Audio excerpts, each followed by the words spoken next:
Alright, here we are. Kind of odd to jump from No More Heroes to this, because apparently this game is pretty real. But yeah, I've been curious about this game for a while, and it was available on Steam for sale, and I was like, you know what? Let's do it. Let's bite the bullet on this. First thing I'm gonna do, actually...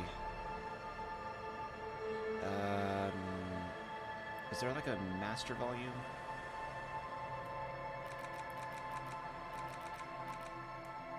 Lower all these down to about their medium amount.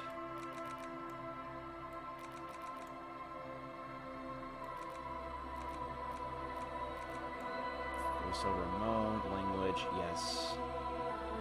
QRTE, okay.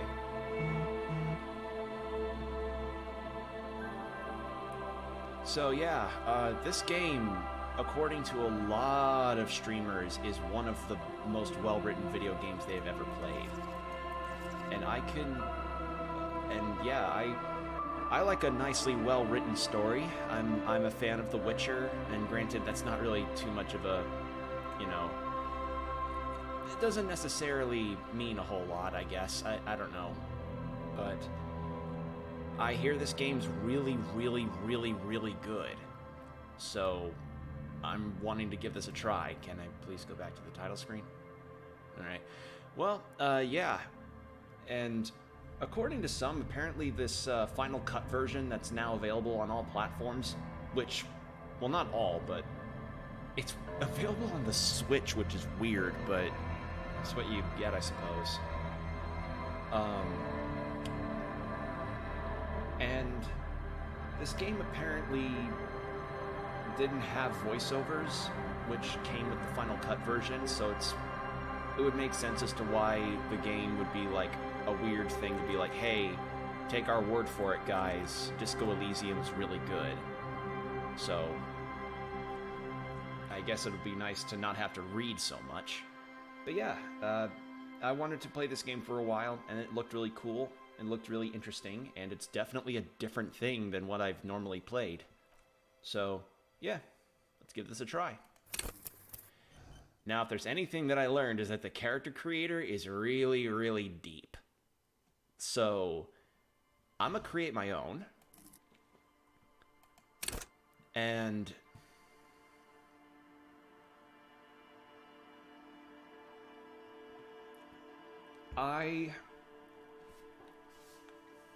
I realize that you can build your own character the way you want, but I want to, in some ways, instill what my aspects could be in the world like this, in a world like this game's. I mean, I imagine that's how, most people typically want to play this, unless they really want to fully play a different character. But I don't know, I'm kind of floundering as to what type of character I want to build. Because most of the time when it comes to create your own characters and build your own stats, I just sort of build off of what I would normally want when I would be in the scenario. I mean, I imagine a lot of people do the same thing. So when it comes to the stats here, and now, for anybody that doesn't know, the stats in this game work way differently compared to most other RPGs. So, say for example in something like Baldur's Gate, where you have like your strength, your dex, con, intelligence, wisdom, charisma, stuff like that, the very standard fantasy RPG style stats.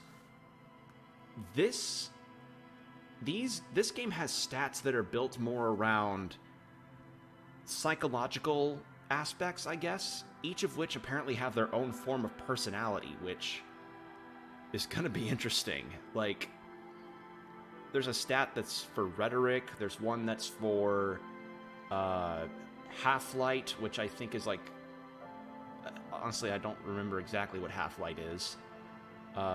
Interfacing, and basically just all sorts of different kinds of stats that are not the typical things you would imagine. There's nothing like, there's not a general speech check. There's like a blank specific type of check. So Yeah, as a person that likes RPGs, I would be willing to give this one a shot, not because of fantasy stuff, but because it's got a unique enough stat setup. So why not?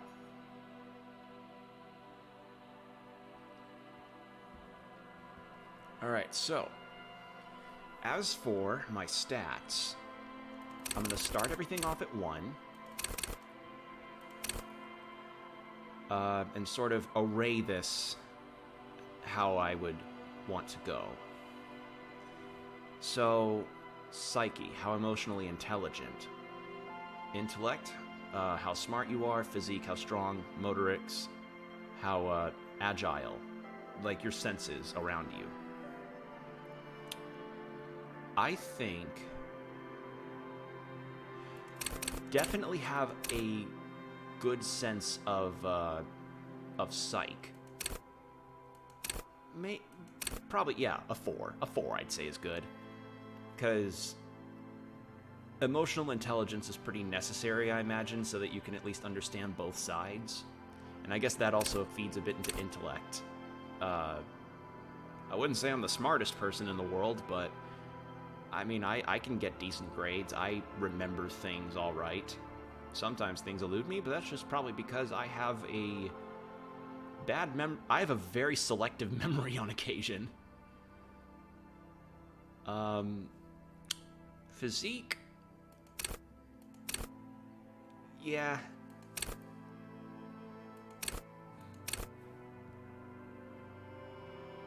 Average intellect, good emotional intelligence, average physique, weak motorics. Like slightly below average in terms of reaction speed.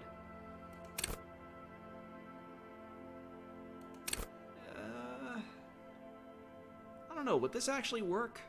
Does this work all right? 3, 4, 3, 2. I mean, it's kind of balanced all around. I mean, if I wanted to go full balance, I could just make everything 3s, but that's boring, I feel. Like if I'm gonna want to have some stream funsies, I'm gonna need to array this to have at least some peaks and troughs.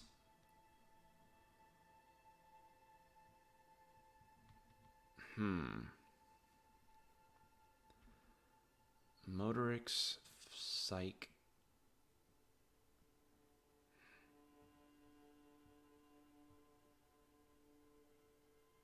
I'm thinking on this.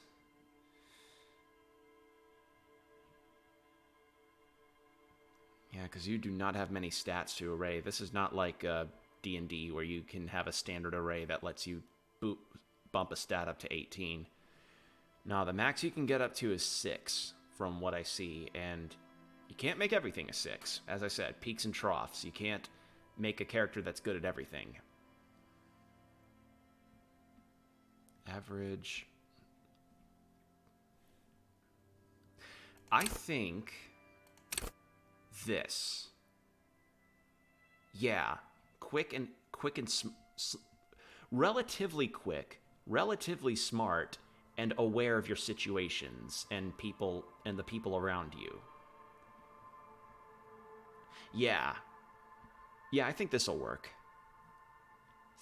3, 4, 2, 3. That should work. All right. And here we have the stats. Oh boy. This is going to be interesting. This is a big screen. So I think how this works is you're given a... Select your signature skill. The skill you select will gain a +1 bonus. Additionally, the learning cap for every skill of the same type will be raised by 1. Okay, so occasional... Okay, so I essentially set one thing as a proficiency bonus, and then the bonus gets stronger as my character levels up or has things that level up into it. Okay. And if you don't know what a proficiency bonus is, I don't blame you. I don't blame you. Think of it as just kind of like a single or 1 or 2 stats you occasionally pick that are like, hey, my character is good in X thing. So, yeah.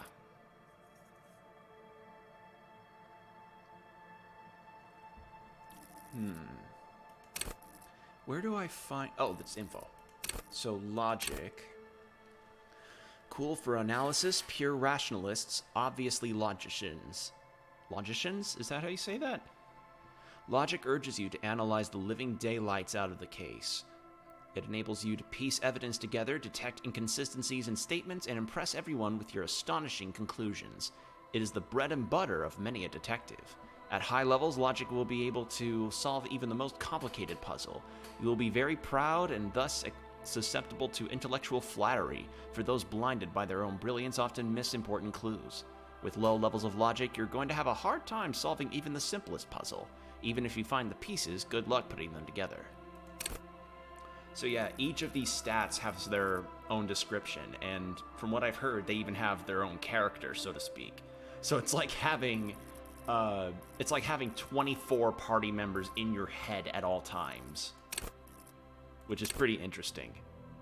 Encyclopedia essentially is, from what I can gather, your knowledge of the world around you. Like, you look at a statue and it's like, oh, that's a statue of blank person. So that's essentially what that is. What is rhetoric? Cool for ideologues, conversationalists, would-be politicians. Rhetoric urges you to debate, make intellectual discourse, nitpick, and win. It enables you to break down arguments and hear what people are really saying. You'll spot fallacies as soon as they are used. What exactly did the waiter leave out of their testimony? What was the dancer trying to divert you from? What was the double entendre intended? Or did you just get an accidental lead? At high levels, rhetoric will make you an impressive political beast with one whose beliefs are impenetrable, which is to say, one whose mind will not be changed, or whose mind will not change, one who will calcify. With low rhetoric, though, you'll have a hard time of shooting down any argument. Nailing people to their testimonies will be nigh impossible. And God, the art for these is that is disturbing to look at up close. Drama, let's see, undercover cops, thespians of the stage, psychopaths. Psychopaths. Drama urges you to treat the world as a stage and on it to perform. It enables you to lie, to concoct the most elaborate and wonderful stories, to take on ingenious personas and perform acts of stagecraft in an entertaining amalgam of forbearing, is that how you pronounce that? And deceit. As well, it enables you to see through would-be actors and their false antics. If they lie, you'll know immediately. At high levels, drama may render you an insufferable thespian, one prone to hysterics and bouts of paranoia. For to know the world is a stage is to know that truth is vanity. However, with low drama, you cannot lie or discern when others lie, and a cop who can't do either is a cop who's soon going to be lying 6 feet under. Conceptualization has a special for creatives, psychedelic fanciers, and critics. Special role it wants you to play in the world. Not the role of cop, but of art cop. Oh god, it's the Cruella de Vil stat. It's the Cruella de Vil stat. It enables you to make fresh associations, to delve into world concepts from John Carp's postmodernist Carpier to Revichel's arboresque architectural style Dideri-Dada, and even more concepts of hardcore and then importantly to add your own contribution to these works. So it's the critic stat. And visual calculus. Okay, looks like it's the it's essentially your way of being able to set up the scene, I guess. Yeah, forensics. So like break down data. It's the Sherlock stat. It's the Sherlock Holmes stat. What's volition? Same people, well-adjusted cops, the non-suicidal. Jesus Christ. Volition urges you to be a good guy, to others and to yourself. It enables you to resist temptation, be it in a bottle, between a pair of legs, or at the end of an iron barrel, which promises oblivion. Volition gives you the will to finish the investigation, improving your morale, one of the 2 health pools in the game. At high levels, Volition makes you hyper sane. When you're about to get funky, it keeps you normal. It's a bit of a party pooper. At low levels, however, you'll have little morale. Without it, you'll be a profoundly unstable cop, falling apart at the seams as you make irreversible mistakes.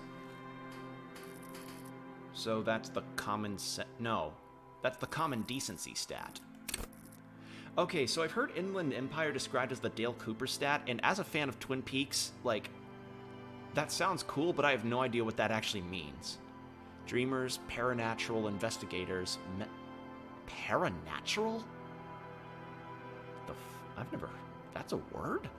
Inland Empire is the unfiltered wellspring of imagination, emotion, and foreboding. It enables you to grope your way through invisible dimensions of reality, gaining insight into that which sight can't see. What's really going on? What do these enigmatic riddles mean for the world fate? At high levels, Inland Empire animates the inanimate. You'll have conversations with your clothing, conversations that may change the course of the... Oh my god, it's like Dale Cooper with... Oh, it's like with his tape recorder. Okay, I get it now. So it's essentially conversing with other things to figure things out. Got it. Empathy breaks into the souls of others and forces you to feel what's inside. Enables you to notice social... Yep. Self-explanatory. Authority urges you to assert and reassert your dominance over those around you. It enables you to understand the power dynamics of groups of thugs, know how far you can push the perpetrator, and how to establish control of situations. At high level, authority demands respect. Even a perceived slight could send you into a knee-breaking mode. With low authority, however, you're forever in awkward situations, like when you suffer psychological breakdowns after you yell at teenagers and they laugh at you.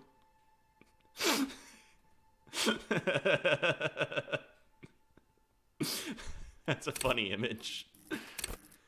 Esprit de corps. Cool for cops, cop aficionados, pretend... What? Esprit de corps is the very spirit of policing, the copgeist. It enables you to understand your blue-souled sisters and brothers, not only by picking up subtle signals from your partner, but by witnessing flash sideways scenes as they play out in your precinct. At high levels, you'll be the very heart of the police force. Not only willing and able, but obliged to take a bullet for your partner. However, without esprit de corps, you'll be flying blind, unable to understand discreet remarks colleagues make in high-stakes situations, remarks that might just save your life. Suggestion urges a soft power approach. If people think they want what you want, you've already won. This skill enables you to implant ideas into the minds of others. You can make the citizens like you more. You can make gangsters turn on each other too. So it's the Johann Liebert stat. And if you don't know who Johann Liebert is, he's the main villain of Monster, which is a really good manga. Go read it.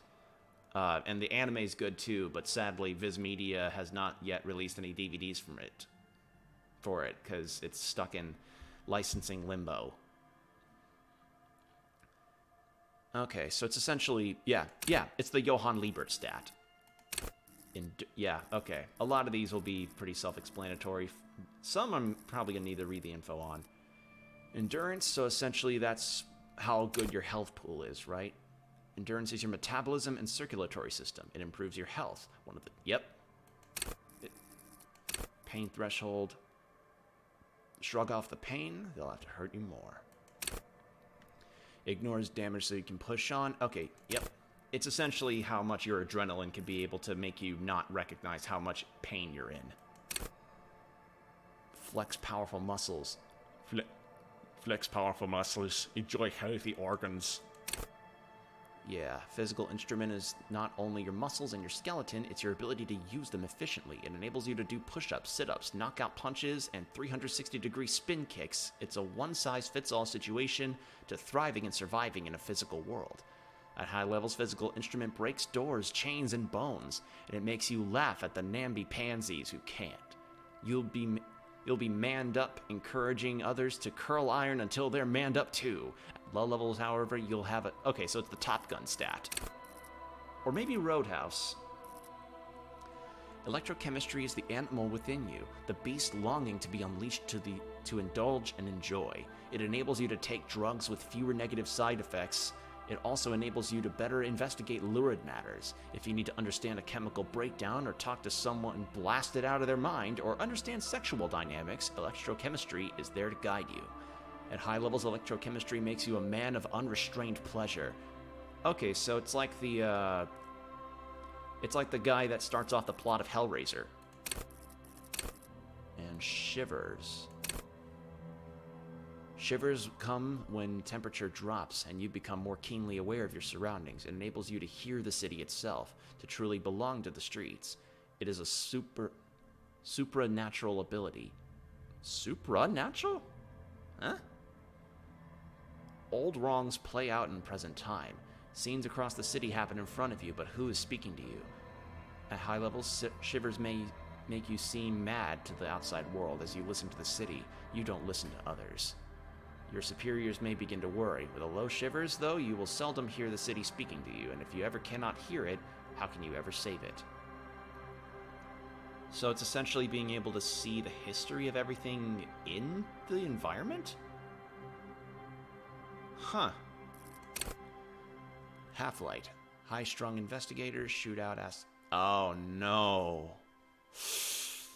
Ugh. This is gonna be... I'm not investing in this stat. Half-Light is your fight-or-flight response. It enables you to sense the way situations are about to turn. It injects palpable fear into your heart. Fear that urges you to act before it's too late to act ever again. Fear that makes you frighten others. It is the aggression that lets you squeeze every last drop of information out of a witness. At high level, Half-Light makes you ultra-attuned to the world. It is perpetual fear of your own shadow, of someone else's name or scent. You'll be ready, always, to pounce and physically interrogate passers-by. At low levels, however, you'll find your survival instincts lacking, and your methods limp-wristed. Those who respect violence will not respect you. Hand-eye coordination. Yeah. Seems... Perception, reaction speed. What's savoir-faire? Savoir-faire urges you to be better than you are. It urges you to be disco. Slip by others in Samaran boxing style, then tumble out the back with unexpected acrobatics. It enables you to move with silent footsteps, to groove to a good beat, and to lift useful evidence off perps without them noticing. It also makes you a cooler cop, whose athletic flair will certainly impress the citizenry. At high levels, savoir-faire will make you the king of cool, which is as much as to say the most stylish douchebag in Revachol. Nobody will see you until you're ready to be seen, and then they'll get the full treatment, whenever they want it or not. Whether they want it or not. At low levels, however, you'll be a bumbling, feckless cop, unable to catch a pair of keys thrown by your partner without losing an eye. And interfacing, I think, is essentially just like being able to activate devices, and composure.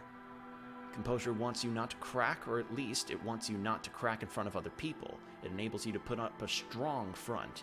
It keeps your emotions hidden from the world and helps you read the body language of others, to sense the cracks in their own composure. As well, it keeps you looking good while you do it.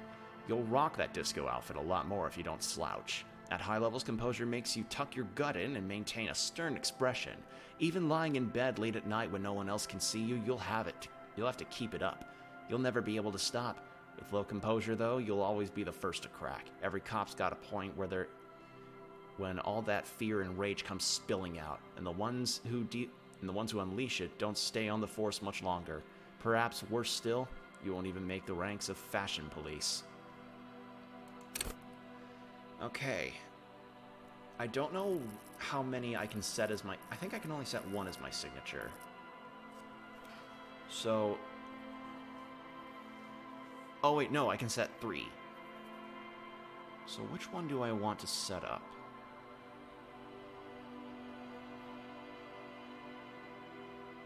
I don't think I'm gonna go for any of the... I don't know. Maybe the physique stuff? Maybe endurance. Maybe.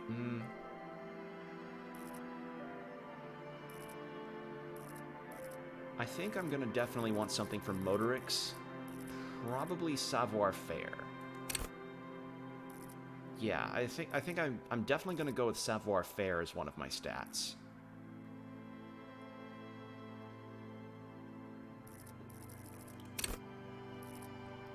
Okay, so essentially physical instrument is being able to have good control over yourself. I think that's what essentially it's meaning. Like, your ability to essentially use your body the way it's able to without it messing up on you. I think I'm gonna go for this. And for the last one... Wait, unless I can only set one, because I saw the total 3 here, and I thought... Never mind. Well, shit, if I've only got one to pick...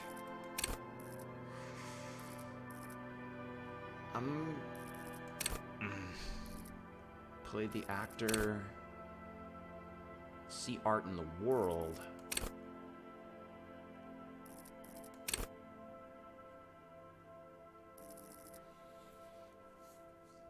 This is a tough one. Because I don't see where it can say, like, hey, pick one. I think I'm going to go with physical instrument. If nothing else, at the very least, it'd help when it comes to stuff like... Because, like, as it says here, it's essentially how your body is able to function well.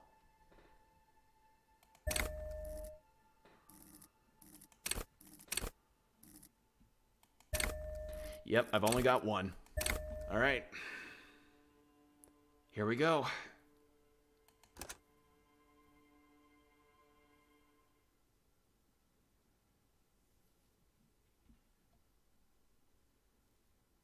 The Furies are at home in the mirror.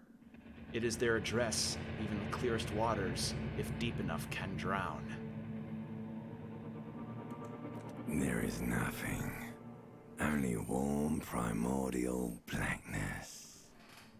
Your conscious ferments in it, no larger than a single grain of malt. You don't have to do anything anymore. Ever. Never, ever. Never, ever. Never, ever, ever, baby. An inordinate amount of time passes.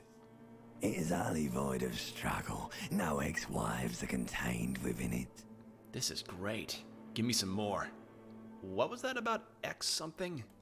An awareness creeps up on you. A mass lies hidden in your dead angle, soaking in some lurid acidic sauce. It's bloated and shameful. A ball of meat surrounding you. This is a terrible line of questioning, and it will only lead to more awareness of the meat thing. No, I want to know more about the X something. Ex-love. Ex-tenderness. It is foolish of you to resurface to the loss. Not after all the damage you've suffered to get here. Some of it irreversible. Stay. Sail with me through the abyss of pelagic zone. Abyss of pelagic zone? Abyss of pelagic? I'm gonna assume that a lot of the terminology here is gonna be made up. Like, it sounds real enough to make me think, hey, is this an English word? But I don't know. I don't know this stuff. No, I want to get off now. I like pain and burning light and wanting things from people who don't want to give them to me. Allons-y, never let me go. Alright, nothing down to fuck all, Borough. A return trip to the Silence, please. Let's visit the ancient Zero Home. Look, I'm tired of being Look, I'm tired of being this type of animal, and who gives a shit?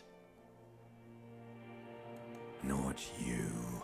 Your days of giving a shit and being that type of animal are over. Wait, no, I need to belittle myself instead. Don't stop, keep singing. Sing me the song of death. Do you really? Don't be naive, of course not. I want to sail the inky blackness until forever ends. You wouldn't like it if I told you what was back there.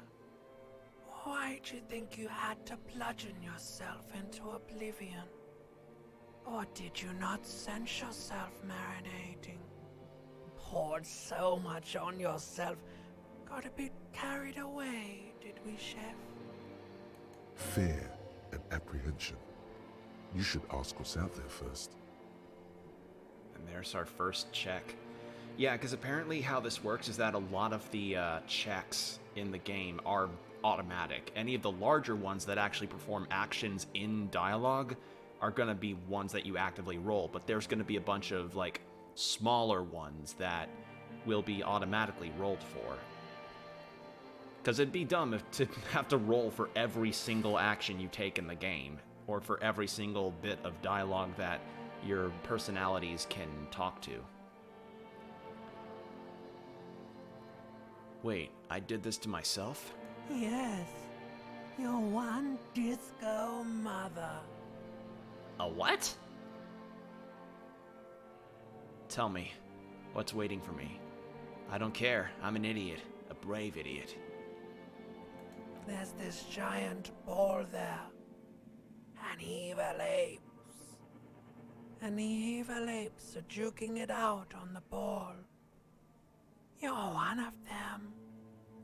It's basically all just evil apes juking it out on a giant ball. How big is the ball? How small are the apes? You can't even make out it's a ball when you're joking it out.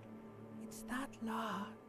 How small are the apes? Infinitesimally small.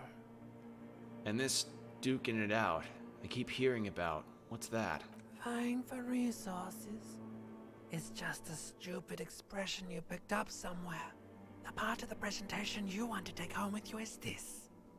You have to beat the other evil apes in the face, or you lose. That's sad.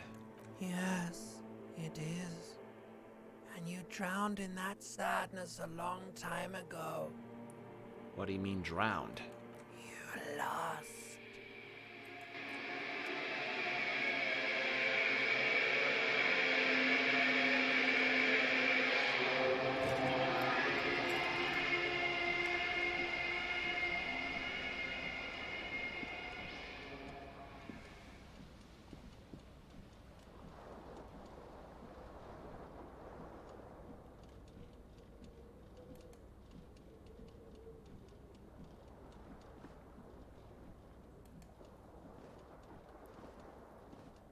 What the fuck happened there? Looks like someone tore out the tape while the song was playing. This reel-to-reel tape player is still on, rolling empty.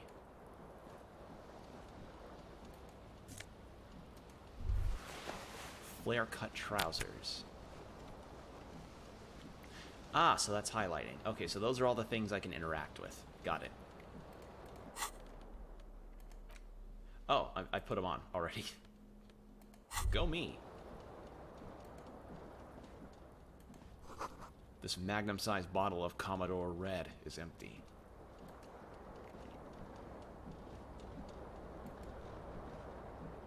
Broken window.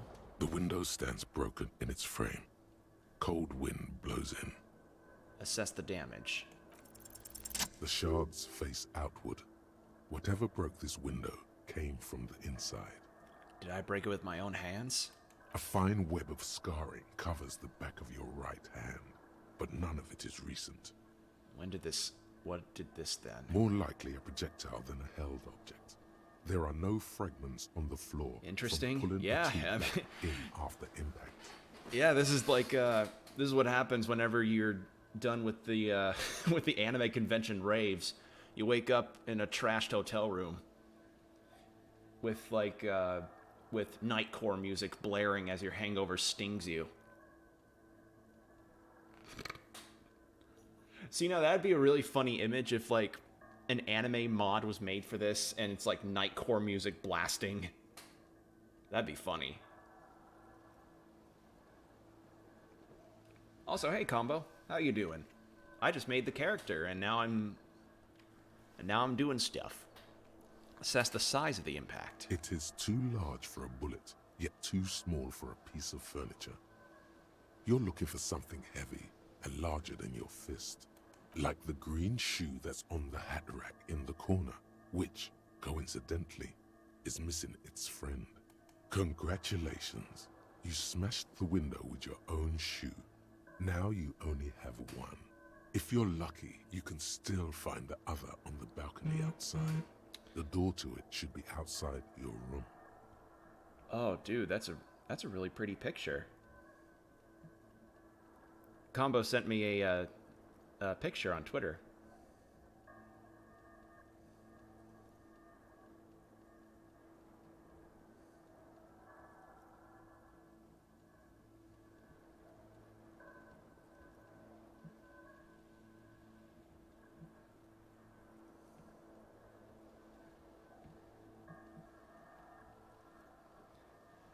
Maybe it wasn't me. I should go and get that shoe.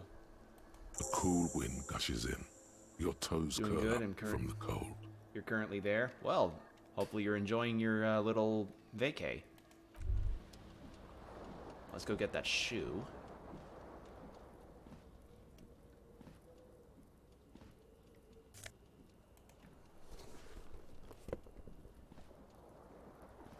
Green is a weird color for a shoe.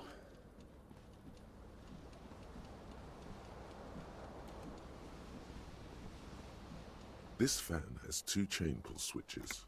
One ends in a tiny fan, the other in a light bulb. A truly horrific necktie has somehow attached itself to one of the blades.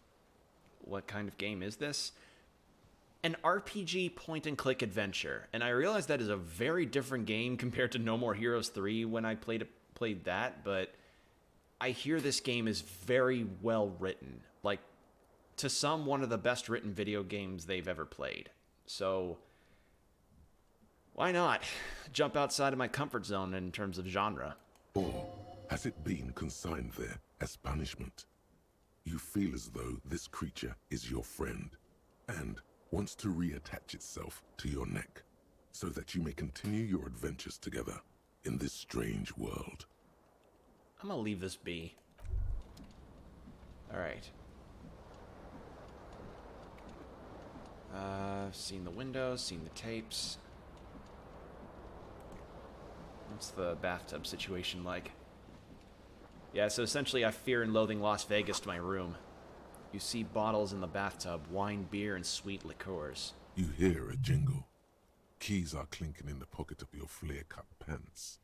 It says, whirling in rags, on the aluminium key ring. There is a single key on the ring. The number 1 is etched on it. It should open the door.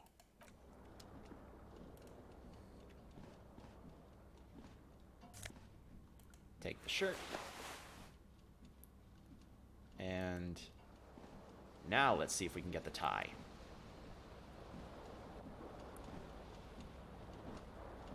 This fan has two chains. Or has it been consigned there as punishment? You feel as though this creature is your friend and wants to reattach itself to your neck so that you may continue your adventures together in this strange world. So if this were a tabletop role-playing game, it would be done by D6s. Interesting. So if you get Snake Eyes, you will lose it, no matter how good your bonus is in a specific stat. But if you is the narrator voice in his head? Yup. I've seen bits of gameplay in this, and apparently how this game works is that each of your little stats, which, bring it up here, you have 24 of these things.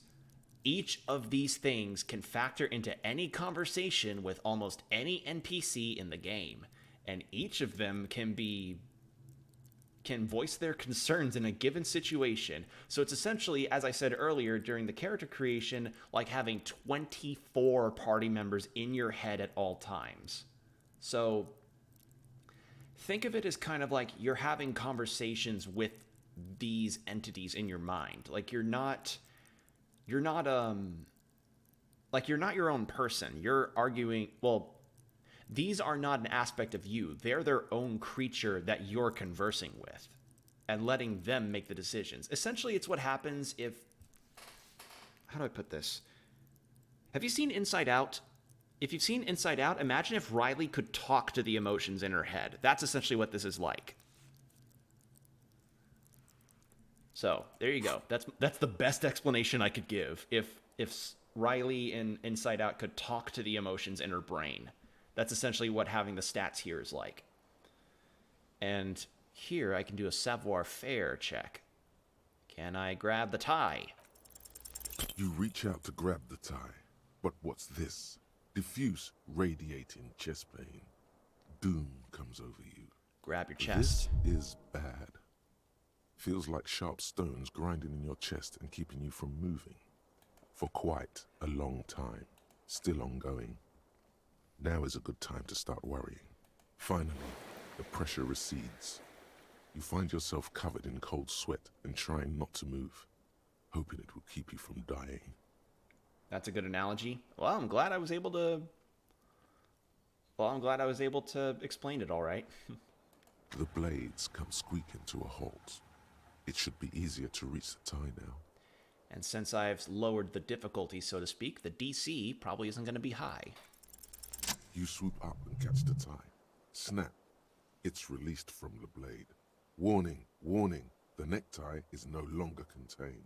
What you have in your hand is a fantastically colorful tie with 4 or 5 different patterns. The knot reminds you of a noose. Alright, so now I wear the tie. And there's a suit jacket over there. I'm going to wear that. And there we go. Now we have a somewhat complete outfit. I just need to get my shoe. What's this door?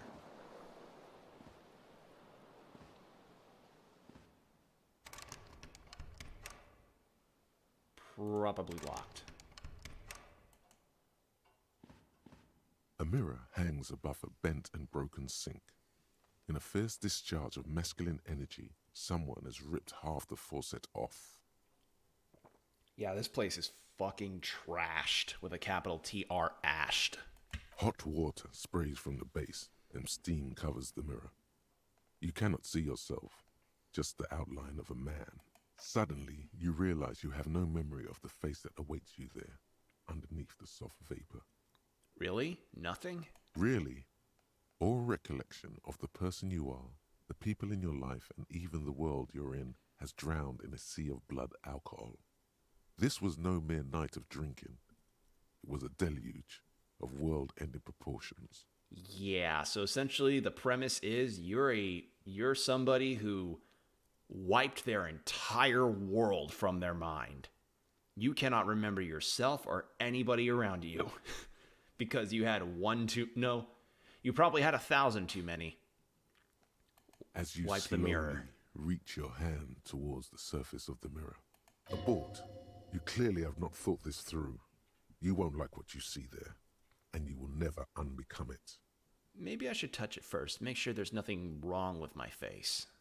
Yeah, there is definitely something wrong with it. What? What's wrong? Where to even begin? There is the bloatedness, then the swollenness. It's like there's an upholstery of alcohol underneath your skin. I'm sorry, touch your nose. Bet you are. Your nose feels like a small balloon in the middle of your face.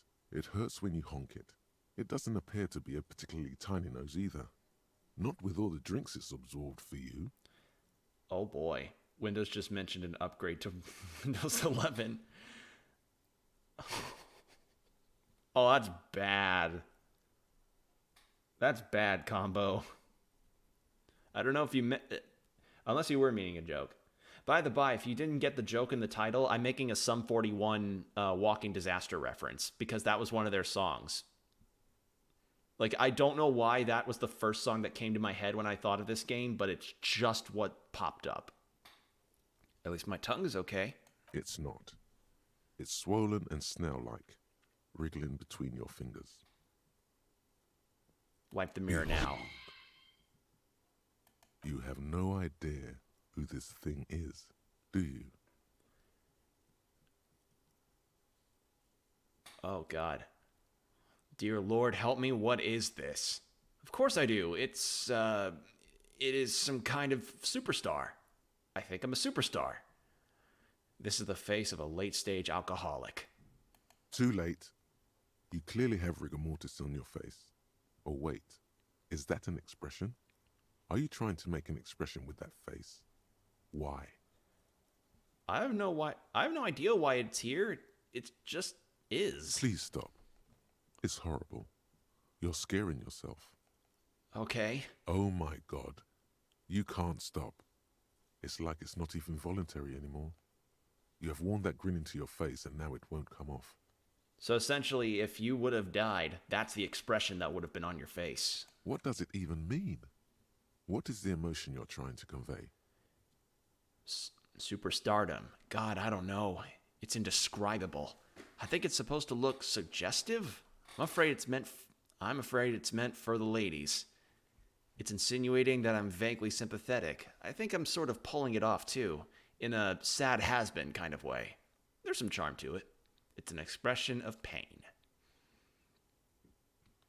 Indescribable. That's the best way to put it. You should check yourself for a pulse, because from here it looks like a cadaverous spasm.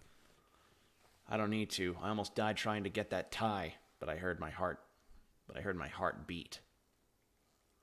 Getting clever appears to make the expression even worse. Now it's mixed with smugness.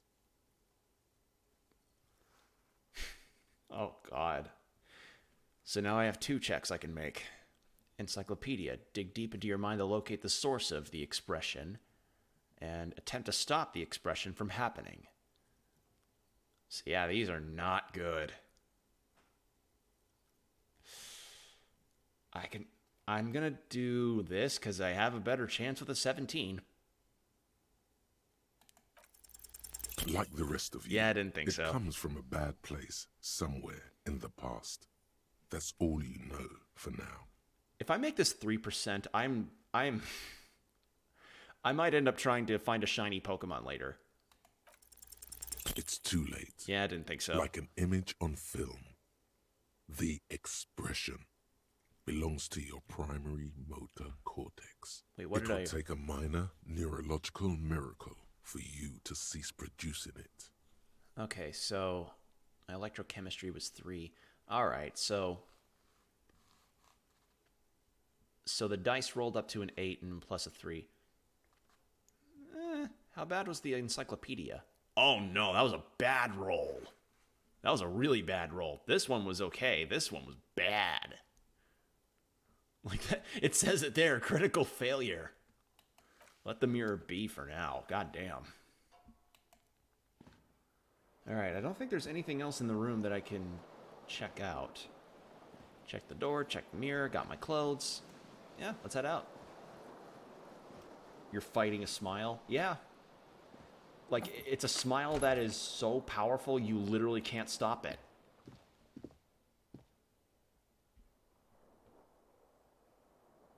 Well, that's kind of fun. You have your little, your head's following the cursor. Revachol, zone of control. Wait, what did it say? Didn't see the full thing. It's just a problem, -9 degrees, overcast. Centigrade. So that is cold. So it's cold out. Hello, officer. The calendar says it's March. The year is 51. The young woman raises a cigarette to her lips. Her eyes are brown and her face is speckled with birthmarks. She can't be more than 28. Turn your bloated face away from her beauty and just keep on walking. Yeah. I mean, if I looked like this, I probably wouldn't want to talk to her either. This is the weekend edition of the satirical newspaper Trompe le Monde. Okay, so the thing is, from what I'm heard in this game, it seems like it's a mix of influences from... But there's a lot of France that's in this. Actually, she might know something. Officer? Officer? Am I military personnel? No. There's only one solution to this. You're a businessman. Then why did you call me an officer? Because you're a police officer, sir. Are you sure? I am, yes. Unless you've been feeding us a set of very well-rehearsed lies all this time. All this time? You've been here for 3 days. On official police business, no less. And what business is that? Couldn't say. In truth, so far, mostly drinking. Let's see. Challenging. Try the expression on her. Let her know you want her physically.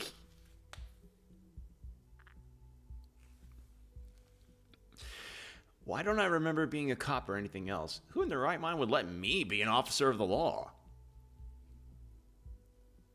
28. It's a 28 chance.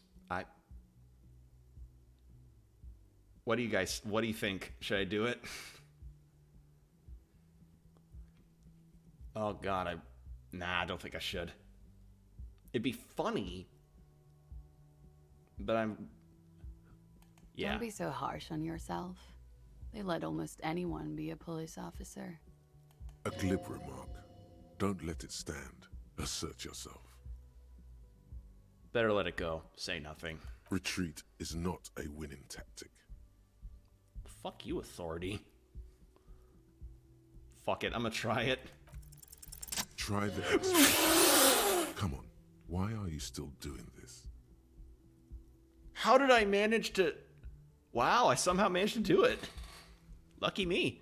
I'm at death's door, bloated, a goner, and still... Does the longing ever stop?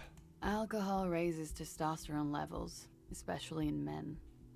The levels remain elevated after inebriation ends and the pain begins. You seek comfort. It's only natural. She puts out her cigarette. So that's what happens when you succeed that. Because I've seen what happens when you fail it, and it's funny. Something stirs in you as she's about to go. Call it an instinct, a need. The need to ask questions. It's like you said the words 1,000,000 times before. She looks back at you, a light glinting off her eyes. Before you go, I have some questions for you. Yes?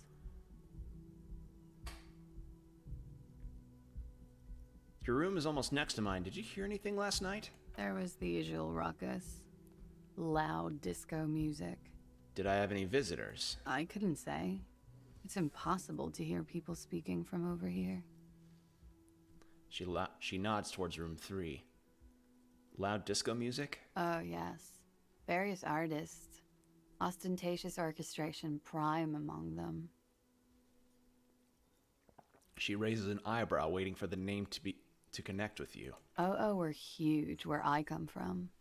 I was very young then, of course. Like 7. Life gets hard, She but sings. we go on. Yeah, we go on. It mostly just gets hard, doesn't it? It would appear so. At around 2 o'clock, the disco stopped and there was a change of pace. What happened? A slow, sad song started playing. Like organ music on repeat. That went on for quite a while. Some of the time, you were yelling along to it. What was I singing? That it doesn't matter anymore and that we're alone now. It was difficult to tell. The song itself was very quiet and soft, but you sounded like a winded boar, sir. It was hard to understand what you were singing on top of it.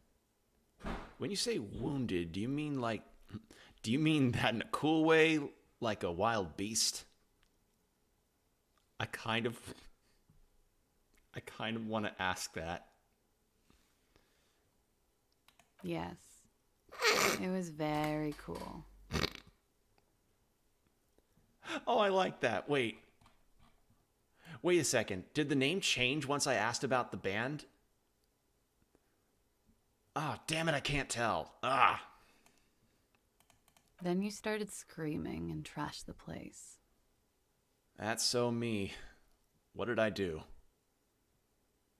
A window was smashed. The tape player, probably. The song stopped. And furniture, too. A real destructathon. There was screaming. Then I think you passed out.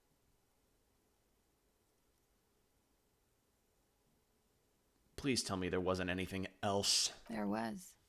I think you screamed that you didn't want to be this type of animal anymore. I may have misheard, but it was sort of memorable. Ah, so that's when I was talking to the ancient reptilian brain and the other system thing. I went out afterwards. Everything was quiet by then. Around 4 or 5. And that was it. Lady, what were you up to late doing stuff? Is it 51 now? It's 51. Okay, tell me something else. Yeah?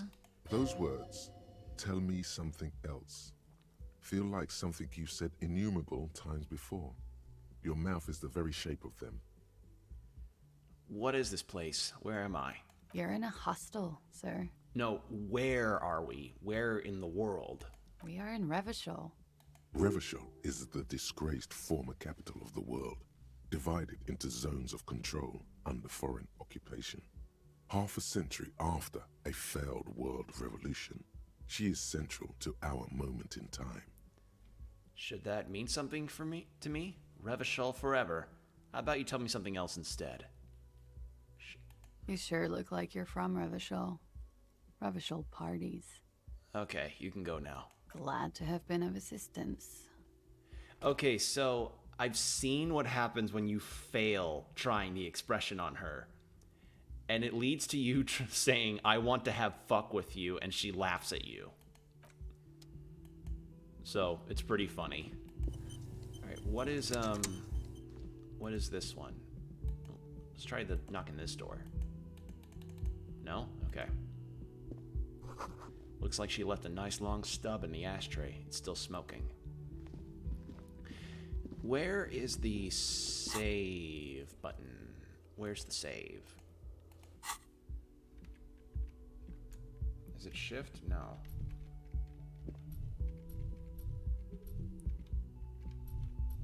Oh, so Q just kind of turns all that stuff off.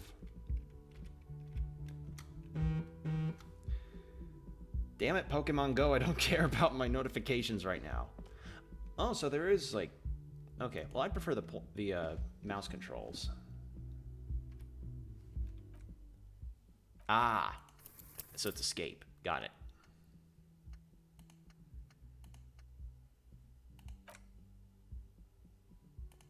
I'll save here. There we go.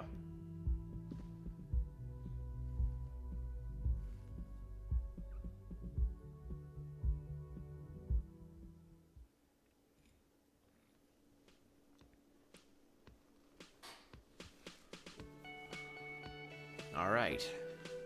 And we're downstairs. I'm amazed we didn't manage to fall completely off.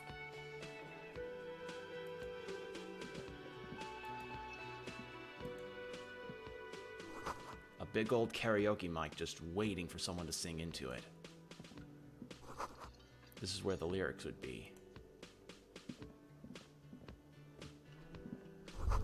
The speaker's connected to the radio. The music is seasoned with static.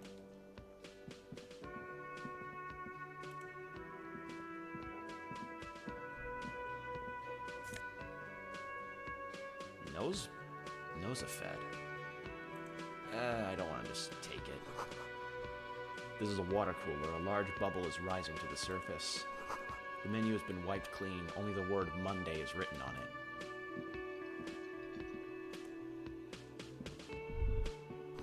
The door is bolted. A sign reads, "Kitchen reserved for personnel until 13.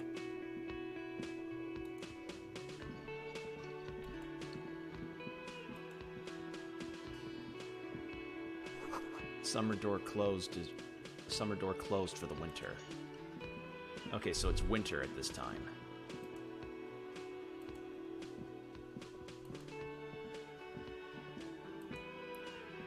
You should totally sing karaoke here. The first chance you get. Your emotions need to be expressed. People need to know your vast, oceanic soul. Okay, so essentially, whenever a thing pops up over the character's head, I need to click on that to have it interact. Oh god, there's a start casting button on Twitch now. I have to share rooms right now and someone's using the TV. Oh, that sucks. My soul is immense. My soul is modest, it's normal sized. My soul is puny. My soul's cubic content is obscured by the hangover. My soul's normal sized. Exactly. It's measured, level-headed, and it needs to be heard through a PA system by other people. This goes really well with a theory I'm developing that I'm a down on my luck superstar person. What should I sing when it comes to it? You should sing the sad, slow song you were listening to last night. Thought it was obvious. I was thinking maybe I could sing something happy, like for those ostentatious orchestration folks, or from those ostentatious orchestration folks. Of course, they'll really get a gauge on my soul with that one. Serves them right. Wipe that smirk off their face with your sad, tragic song. Who's laughing now? No one. You have to find out how the song goes first, though. Maybe a tape of something appropriate would help. Let's just do that. Who is mistakenly identified as a cop for his prominent jawline? Yes, sounds likely. You should probably go on stage and pose for a moment when you're done with this thought. See if it works.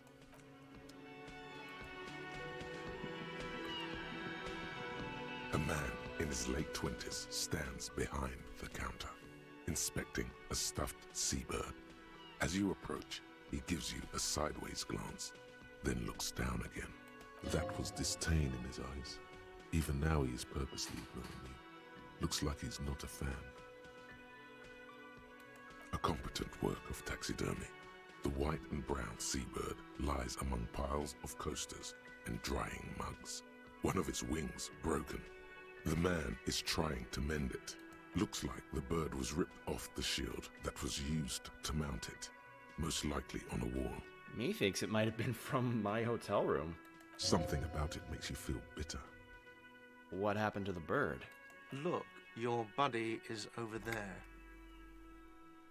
He looks at the doors where a man is in a bomber jacket is tapping his foot on the floor. Why don't you go and talk to him, okay? What do you mean by my buddy? He pretends not to hear you, concentrating on the bird instead. I sense you're not a fan of mine. Oh no, you're a hero. A real hero cop. Could the massive property damage upstairs have anything to do with this? You're being sarcastic. Am I? Or did you ride in, take the body down, solve the murder, and not trash my hostel room? Oh my god, I did all those things? I guess I didn't do any of those things. I'm guessing I didn't do any of those things. I do not appreciate your tone. This is no way to... This is the douche reply. Have you heard of Haunted Chocolatier? I have heard of Haunted Chocolatier. I have yet to see the trailer for it, but it's the new game by the Stardew Valley guy, so...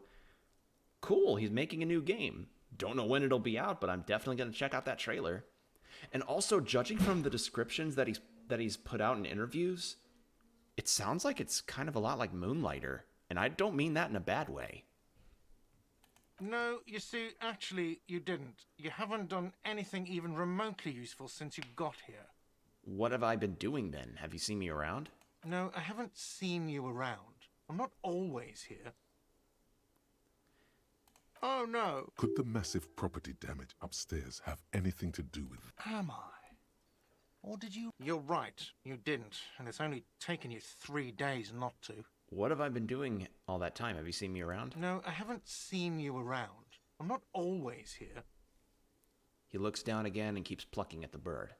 Are you the bartender? No, I'm not the bartender. I'm the cafeteria manager. Understood. Mm-hmm.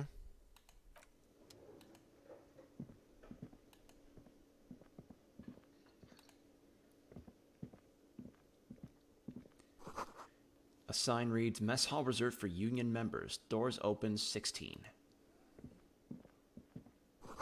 This royal pinball machine is unplugged. Hello, sweetie. You shouldn't keep your colleague waiting. She nods towards the man in the orange bomber jacket. A bespectacled man in an orange bomber jacket is tapping his foot on the floor. Looks like he's waiting for someone. As you approach, he narrows his eyes and extends his hand in greeting. I like how since there's a VA, it genuinely sounds like you're talking to him. Nah, this is a voice in your head.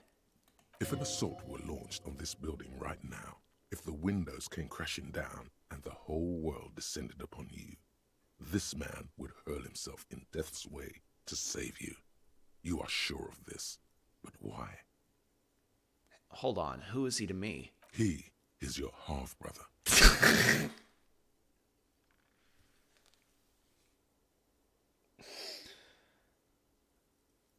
Oh, the people you talk to. Yeah. No, these are... If it's in quotation marks, it's the character talking. If it's not in quotation marks, then it's likely the narration in the head talking. Also, that's good.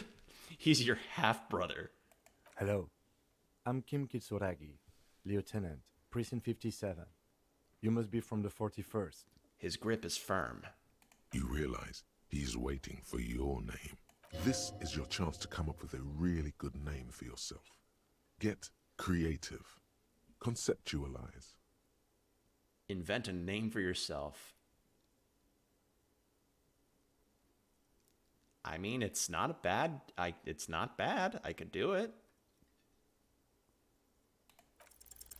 Raphael Ambrosius Cousteau. Fucking boo. I mean, I like Raphael as a name, but boo, I failed. By how much? Oh, that's not good. It's so cool. It's very cool, but won't I come off like a douche if I call myself that? You instinctively run your hand over the multi-patterned silk of your tie. Its slickness gives you comfort and reassurance. Don't worry! Raphael Ambrosius Cousteau is one classy name for one classy cop. My necktie had a voice there. Yes, well, He doesn't even process what you just said, just moves on. it looks like we had a little scheduling error on Sunday. Saturday too, actually. Have you had time to talk to the manager here?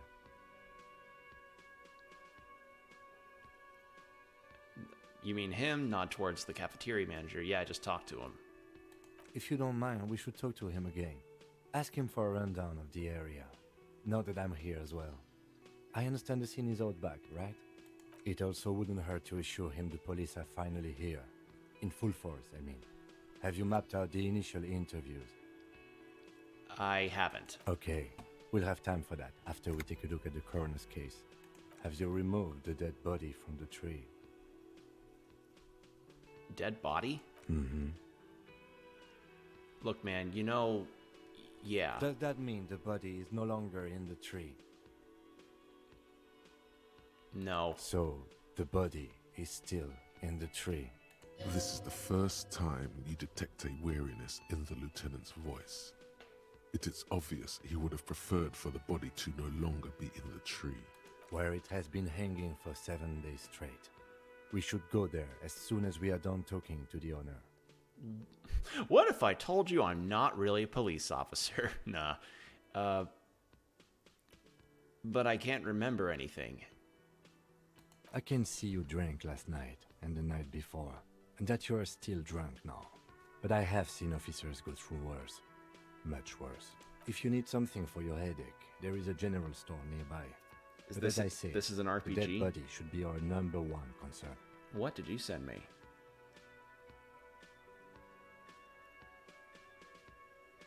What in the...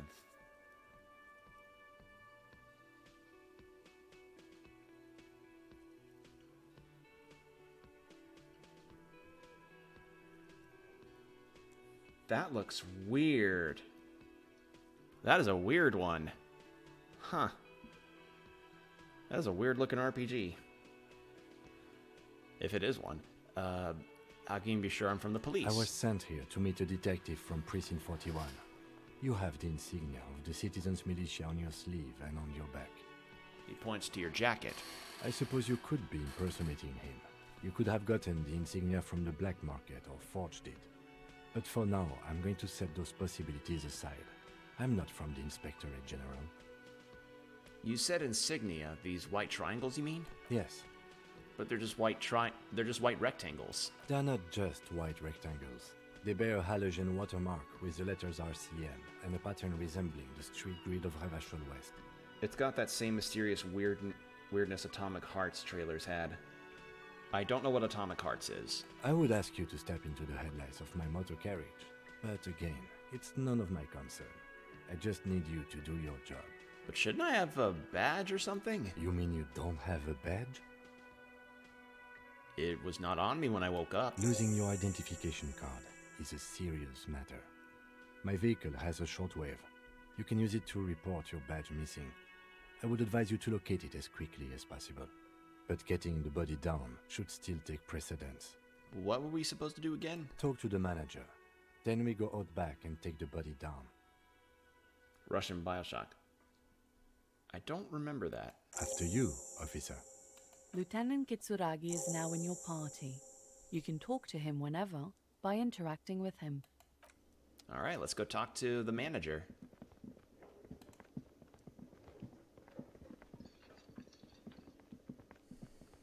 The man with the unimpressive beard notices you approaching. He drops the ledger he was holding and turns to the lieutenant. Oh god, that is the most insulting way to ever describe someone's beard. Unimpressive. Mr. Gart, right? The lieutenant glances You run this place. into his notebook. Yes. He responds tersely. I am Kim Kitsuragi from Precinct 57. I This want to is an speak to your introductory manager. investigation. No, no, no, So no, no, join no, no, me no, no, from no. Precinct 41. I do not think Karens would exist in Revachol. If there is a Karen in this game, God help us. And Kim Kizuragi, he looks to you, realizing he still doesn't know your name. I'm currently in between names. Fantastic. It's like when you've left your band, but you haven't decided on a solo artist name yet. That's wonderful, really. I think so. But there's a dead body out back. No one wants to work in these conditions. It's been a week. Yeah. Sir, They're I probably- understand your concern, but we are They're here probably to do a dead job. already. Yeah, And for us to do it, Revachol, I need you to stay calm. the great Karen cleansing of 49 and Revachol. Yes, of course. He takes a step back. For a moment, the cafeteria manager fidgets under the lieutenant's gaze. Then he gives in. So he's the respectable person. Also, apparently it looks like time passes in conversation, but not so much in traversal.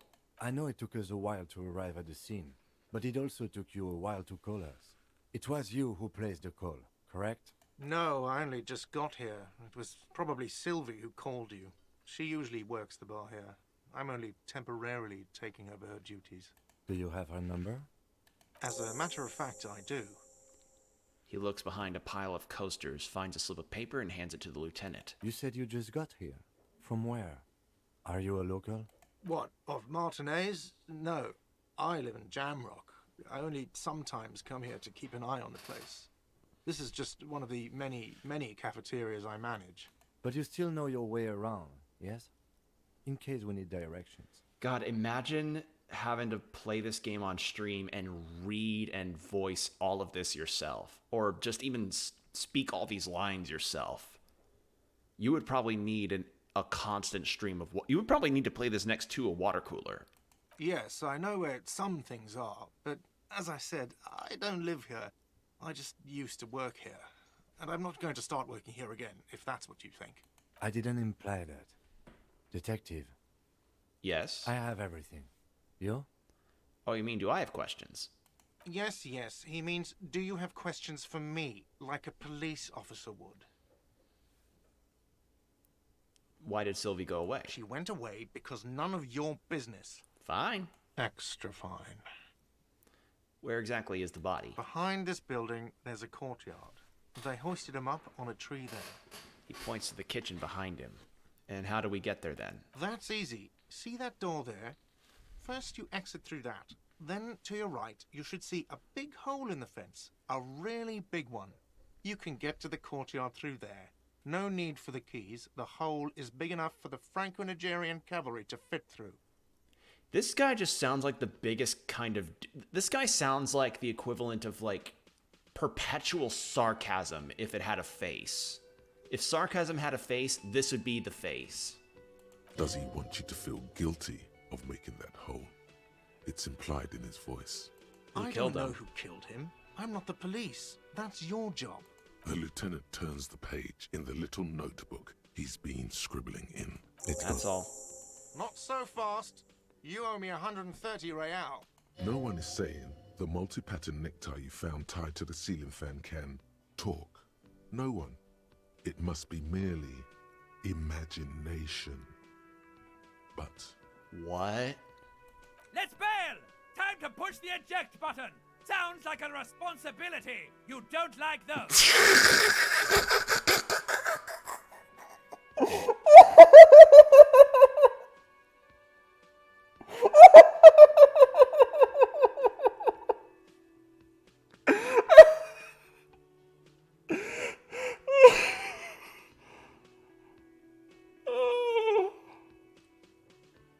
Oh, that's great!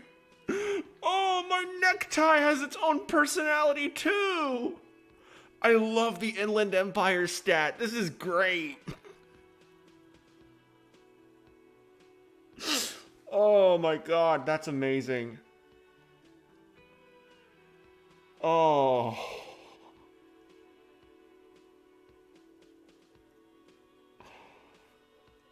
Oh my god. Okay, should I slip away unnoticed? What is real? Or real? I don't know your shit. Well, I mean, we trashed the hotel room, so we do owe him something. I mean, I have a good chance at succeeding it. I love this. This is great. What's real? Oh, excuse me. You owe me 130 real. He pronounces the R with a mock aristocratic accent. the IIR, or Inter-Isolary Real, is the global reserve currency. Whatever part of the world you're in right now, it's safe to assume he means you owe him some money. Oh, I understand. You mean I owe you some money? Wow, you're a genius. Yes, that's right. Money. You owe this establishment 130 real. He points to the red ledger on the counter. Who does that clown think he is? Arrest him! This is the... Did I just hear my Thai speak to me twice? No one is saying that! No one is saying that Ty can talk! That would be ludicrous! It's just that you should arrest him! It would be wiser! He wants to take your money! I love this! Great advice, I'm considering it. I'm not comfortable with this, trying to somehow tuck the tie away. No way, I have duties, I'm a cop, I'm not talking to a tie. Oh god, you could actually... I didn't think you could actually literally have personalities with everything due to Inland Empire. That's amazing! The lieutenant watches you fiddle with your horrific tie. Sweat stains forming under your armpits. He puts his hand on your shoulder. If you don't have the money, it's okay. None of us are in this for the wages. That's cop 4. I haven't offered to pay because I don't have any money either. What exactly is money? What do I owe this place? What are you, a philosopher? Since I woke up, I have trouble remembering even the most basic concepts of reality. Money is what grown-up people use to pay for things. Things like this hostel room, or 8 bottles of potent blend, and 9 packs of Royal Extra. We use it for everything, really. Why do I need it? for survival to pay me. Unless you want to become a hobo. Do you want to become a hobo? There's nowhere else to stay in Martinez, and it's a cold spring outside. Money doesn't make you happy, but it lets you be unhappy for a while longer. If you run out of money, you die. It's like that for all of us. Me too. That's why I need you to pay me. He stops and says, not an mostly to arsehole. himself, interesting. Where do I get it from? Are you serious? From your work? I don't know. You can take bribes, I guess. I'm sorry. He looks at the I don't think lieutenant. cops can take bribes. Some do take recompense, but only to survive. The lieutenant is dead serious. What if I don't think I have any money. There's a shuffle of nylon as Lieutenant Kitsuragi looks for something in the pockets of his orange bomber. What do I owe this place for? Let's see. 3 nights at a tariff of 20 real comes to 60 real. Then there's the window you annihilated. The hole in the window was the first thing I saw when I came to work. So don't try to tell me you didn't. That will be 40 real in damages. Another thing you've annihilated is half the bar. You've run a tab of 30 real. Actually more, but we'll round it down to 30 for your hard work maintaining the stability and order of Revachol. That's 60 plus 40 plus 30 equals 130 real. And yes, real is still money. What I'm happens sorry, now? But he has to pay. I can't let him stay here any longer if he doesn't. If he doesn't have the money by tonight, then... He shrugs. Officer, maybe you are better off working this from home for now. You live in Jamrock, right? It's not that far away.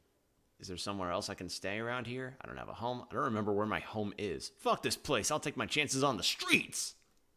I don't remember where my home is. Officer, you really need to take this up with your station.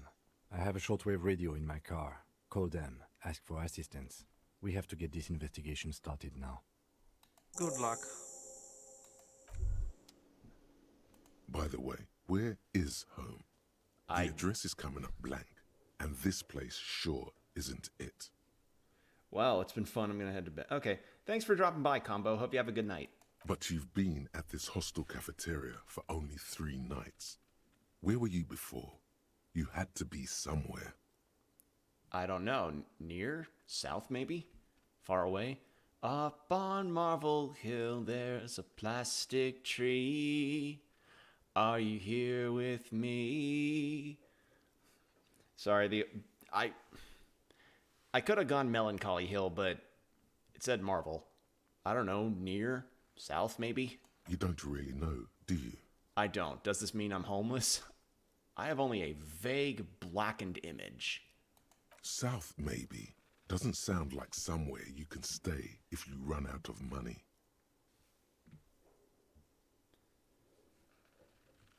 Could I trace the way back somehow? To the exact street, the exact number on a building? I'll live in a dumpster. I don't care. Fuck everything. Hobo cop! You can try. Run some addresses in your head when you get the time. Maybe a street or an apartment will appear. What's this? Lonesome Long Way Home.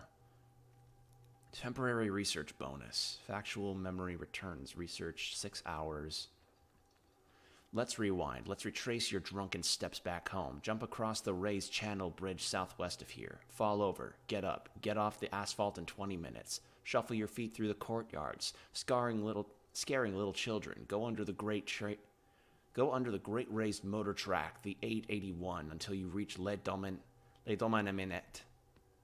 Eminent in North Jamrock. The streets are frozen in this time of year, caked with ice. Walk down Main to Perdition. There's a side alley. There and your footprints in the mud.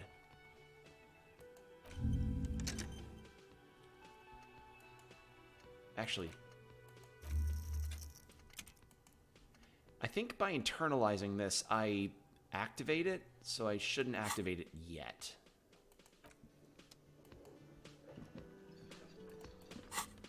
So, do I have anything else in here? Interact, tools, no. Sing karaoke, report your badge missing, inspect victim's body, who made the call reporting, pay for damages. Okay. Well, first, I want to find my other shoe.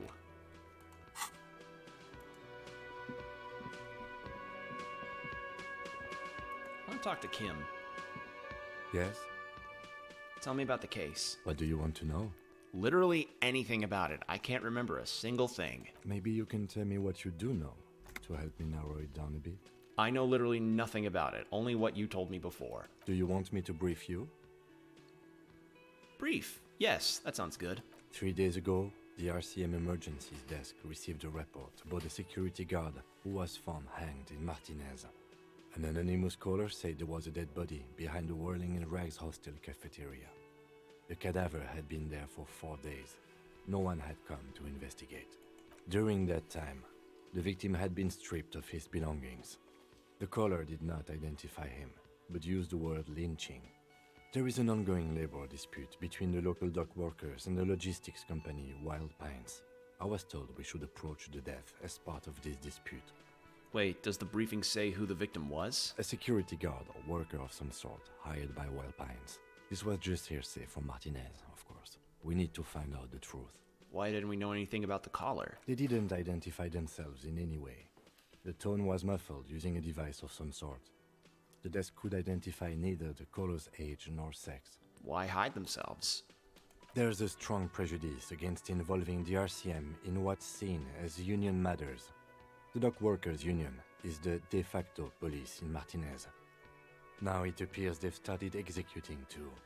We cannot allow that. Hold on, and the RCM is? Of course, yes, I understand everything. Let me just make this perfectly clear. Our job here is to find the killer? That's right. Can we go over the preliminary info again? Would you say this is a mysterious case? If we were from different precincts, why are we on the same case? I'm afraid you and I are pawns in a pissing competition. His disdain is clear. This man would not use such an expression otherwise. What do you mean? You don't know? I assumed you were in on it. I don't remember being in on anything. You know what I'm in on? Retrograde amnesia. That's good. Better still than an imbecile cop-off. Cop-off? It's just stupidity. We shouldn't waste any more time on it. If you want my take, ask me after we've inspected the victim. Fucking the pissing competition. Apparently there was a pissing match between Precinct 41 and Precinct 57. Ask him about this after the initial inspection of the dead body is done. Okay. You should tell me now. This seems relevant. Later. Was there anything else you wanted to know about the case? Would you say this is a mysterious case? No, it's not a particularly mysterious case. Why not? The deceased is a security guard for a corporation involved in a labor dispute. It doesn't take a DeLorean polymath to put the pieces together. I just don't see the case getting more mysterious than that. White male in his 40s? What more? Jesus Christ! Personally, I think labor disputes are very mysterious. Okay, so the case probably isn't mysterious, but could it be sexy? There was some interest in this case at my station, but not for the reasons you have in mind. You seem to wish there was Maybe there's a young woman involved? Are you sure there's not some sex angel we should be considering? Good point. Martinez is famed for its occult sex murder rites. We'll get on it immediately. The weary tone is the surest indicator that the lieutenant is being sarcastic. It doesn't have to be a cult. It can just be a sex murder. It doesn't have to be murder. It can just be sex. That's commendable. Was there anything else? It can still be an otherworldly sex mystery in your head, with a dark twist even. He's basically challenging you to sex it up with some lurid twist. Don't get right into it. Sit on it a bit, then hit him with it.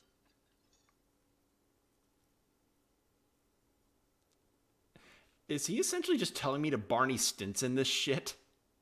No, thank you. Good. Convince Kim there's a sexy dark mystery. I think you should know I can't remember anything. No response. He just arches his brow.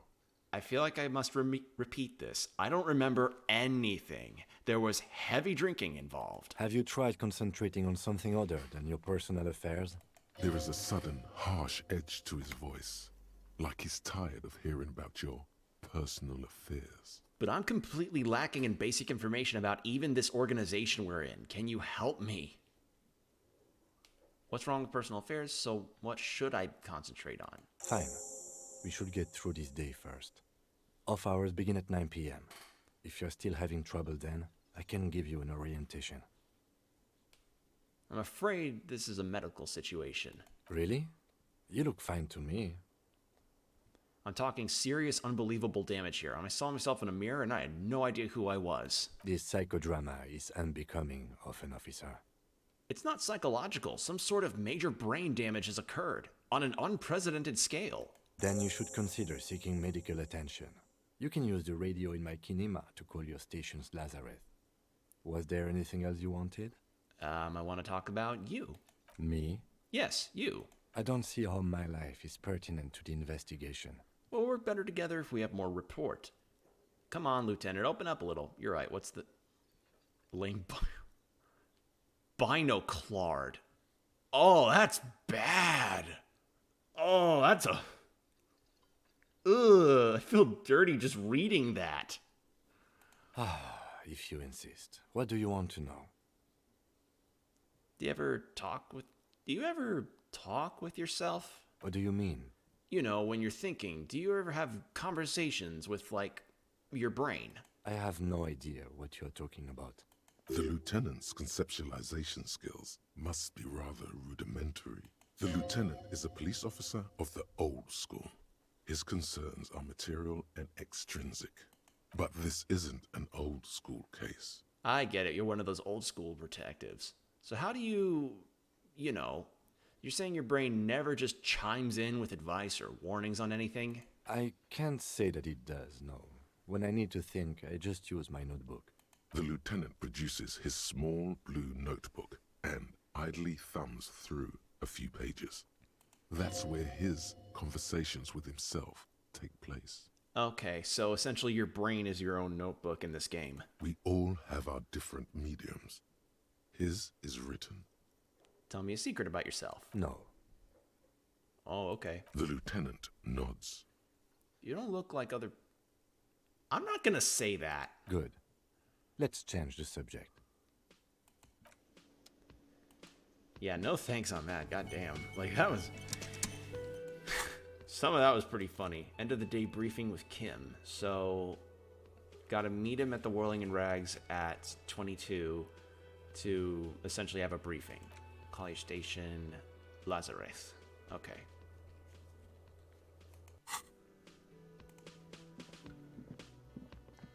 Hello again, sweetie. I see you've met up with your colleague. She looks at the lieutenant. The lieutenant nods politely. Wait, who's Sweetie? Who's Sweetie? Why, you are, officer. I'm no Sweetie, look at me! You're a handsome man, officer, with your mustache and your chiseled jaw and that silly dimple on your chin. Dimple or not, I'm a bitter man. The years have taken their toll. That stupid dimple's only brought me suffering. Thanks, I appreciate it. You must forgive me. I'm getting so scatterbrained. I completely forgot to introduce myself. I'm Lena. My husband Morel and I are staying with our friend Gary just down the street, but I come here for tea when they're away. Her eyes glitter over the rims of her glasses as she looks up, smiling. This Lena is wacky enough for the motley crew. Hire her on the spot. No. How do you like to roll with me? I don't know if you've noticed, but I don't know where I am or what I'm doing or anything. Yes, officer. You look rather dazed. Like a stunned fox. But surely things can't be that bad. Her eyes follow your movements with some concern. I drank so hard I forgot literally everything. I hope you're right. I hope it's not too bad. Yeah, I'm blowing this whole thing out of proportion. Forget I said any...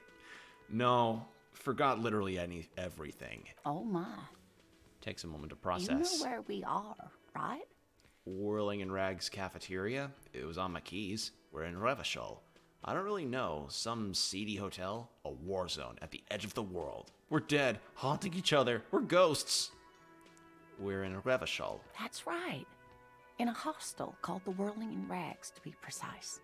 Revachol is the disgraced capital of the world. Something like that. Yes, great. See? We're getting somewhere. What else do you know about our city of splendor? Tattered as she may be. Honestly, I don't know. I don't know diddly squat about Revachol. What kind of place is this? How would I even begin to tell you? Revachol is the most beautiful city in the world. We're fortunate to be here, you and I. I haven't seen very many other cities personally, but everyone says so. Revachol is a rare jewel. This city used to rule the world, though it has seen better days. There's a pause as she studies your expression.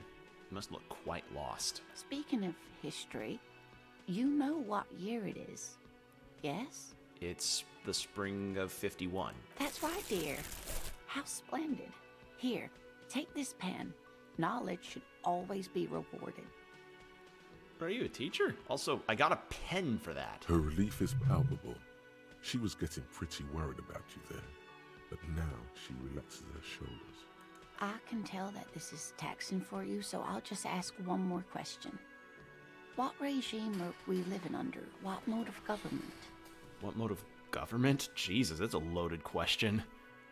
Some kind of democracy, maybe? I'd like to think it's the dictatorship of the proletariat, but something tells me it's not. Our leaders are fierce warriors who traverse the plains on steeds. Civilization cowers before us. We are governed by intelligent machines that perform calculations to determine the freest market. Everyone hustles and grinds like a badass visionary.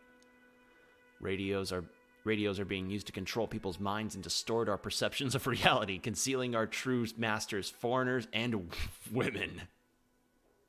Cop. We are living under the cop regime. Oh, wow. The responses here are just amazing. I'm going to say dictatorship of the proletariat. Oh, sweetie. It's really not. There used to be people who thought that way. Other people who wanted those things, but they all went extinct. Revachol is a zone of control led by an alliance of foreign powers called the Coalition. We have almost no government of our own, and certainly no dictatorship of the proletariat. So the last answer was partially right. Jesus Christ. But they still have cops. If there's no government, how come there are cops? I don't even know what to say. I'm so disappointed. Oh dear. And you were doing so well. There aren't any cops in Revachol, not in the traditional sense. The status of law enforcement has been a complicated matter since the revolution. But we should stop for today, sweetie. You look like you need a break. Besides, I'm not the best person to explain the big things to anyone. She's scared now. She's realized you really are brain damaged. So how did I do? What's this revolution you mentioned? A defeat, I'm afraid. The people of this archipelago tried to build something new, something different. The rest of the world didn't like it, so they came and ended it. This was 42 years ago. But I'm a cop. Whatever it was hasn't stopped me. What does that have to do with there not being any cops? It has something to do with everything. I really don't know how to explain it better.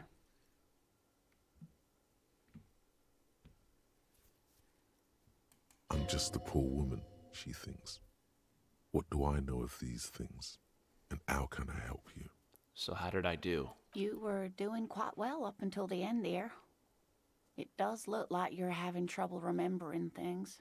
History and places. Remembering reality in a word. It's very odd. A sigh. The lieutenant buries his nose in his notebook. But maybe a fresh set of eyes is what the world needs. And while I'm no doctor, such bouts of amnesia are often temporary, so I wouldn't worry too much. She means this sincerely. Worrying won't do you any good. Who could tell me more? Someone more educated in sweeping matters. Maybe you should ask. Turns to the lieutenant. No, I'm not an encyclopedia. I won't be a guide either. I'm a detective. Of course. Then I don't know. Someone rich, maybe? Wealthy people are educated. Though I don't know where you would find a wealthy person in Martinez. I've got to get going now. Of course, dear. Good luck with your case. She gives you a what? She gives you a small wave. I got a pen. What does that do? Oh, it's just something I can get rid of or sell. A pen with a green ape on one end. The ape has closed its eyes. A kind expression adorning its face. It seems to be meditating. Get reality lowdown. You have no idea where you are. Lena encouraged you to ask others to explain the world to you in a greater detail. Perhaps try a rich person. Rich people are educated. Okay. Good to know.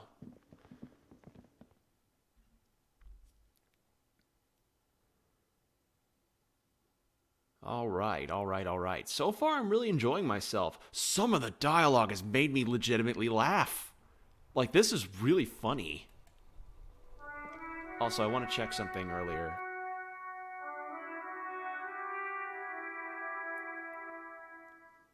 I'm gonna go back in and check something. Is there anything... Can I talk to this dude? A bottle of rum has been knocked over. Beautiful dark liquid is spilling out. A man is sleeping at the table, wearing mud-caked boots and a rolled-down overalls. The back of his shirt reads Wild Pines, encircled by a logo with a tree. On the counter, rolled out of his open hand, you see a blister pack of headache medicine. Lieutenant, who is this? No idea. Looks like he works for Wild Pines, the logistics company who owns and operates the harbor. But why is he sleeping during the day? Possibly because there's a strike going on in the harbor. There's not much to do aside from drinking and sleeping. Wake him up. You gently shake his shoulder, but nothing happens. Leave. That sugary black rum stain on the counter makes you teary-eyed with joy. It's almost touching how syrupy and sticky it is. How long have you been up already? I am not drinking spilled rum. Listen, I had a glass of wine while playing this. I have my standards, though. Oh, excuse me. Do you have something better to do than lust for sweet syrupy rum and lemonade? With a twist of lemon? Maybe lime. Maybe who cares? Just rum. Fuck you, dude. Fuck you, electrolytes.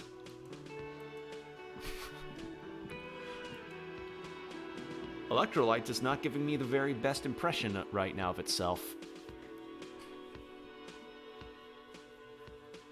God, my fucking Thai speaking to me, that was really... that got me. Like, I legitimately was taken aback by that. Alright, what's in this trash can? There are bottles inside. You can pick them up if you had a bag. Rue des Saints... Ghislaine 8B. I think that's how you pronounce that. I don't know. As I said, there are a lot of influences of French in here, and I cannot pronounce some French stuff very well, so yeah. French was not something I took in high school, regrettably. Some great tectonic forces cracked the pavement like an eggshell.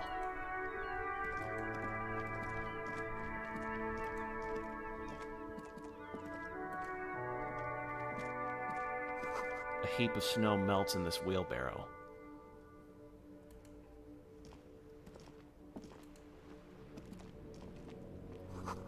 The street signs reads, "Fuck the police, coming straight from the underground." Couldn't help myself. Pigs go home, the street name is illegible. The RCM in Martinez. What can I help you with? I have some questions for you. Of course. What can I help you with? We need directions. Of course.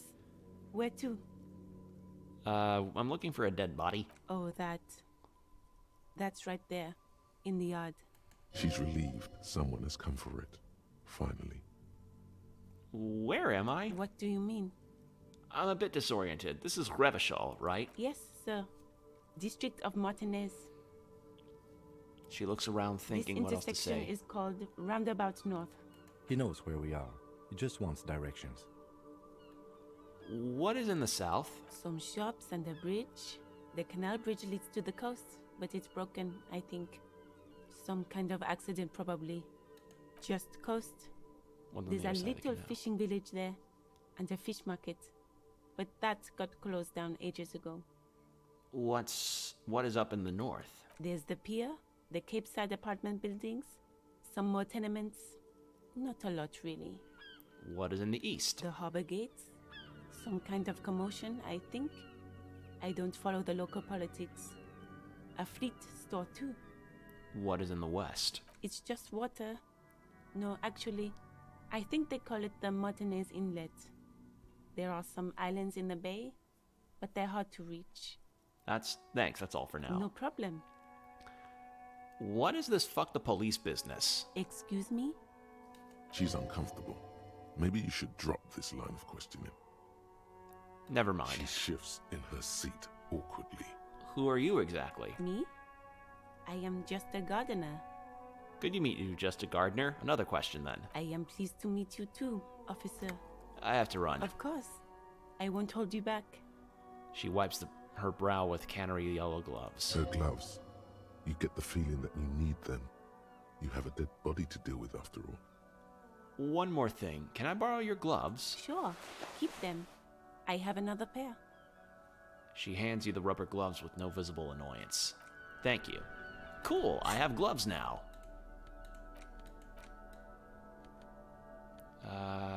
Hands. Gloves, there it goes. Okay.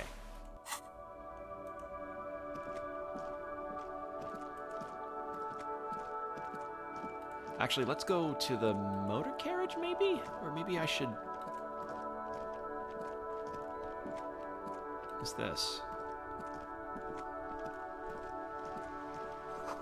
This book is a rose, a pistol, and a half-naked dame on its cover. On the cover stands a very muscular man surrounded by flames. Okay, so this is a bookstore.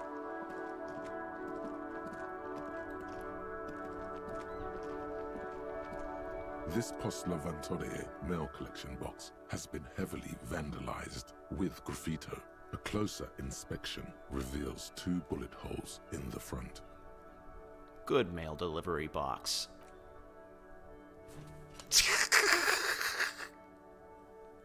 The box seems happy. Eat shit pig, fucked by the coon, and St. G with a crown have been scribbled on it. Jenny is a whore, and best set mailbox also.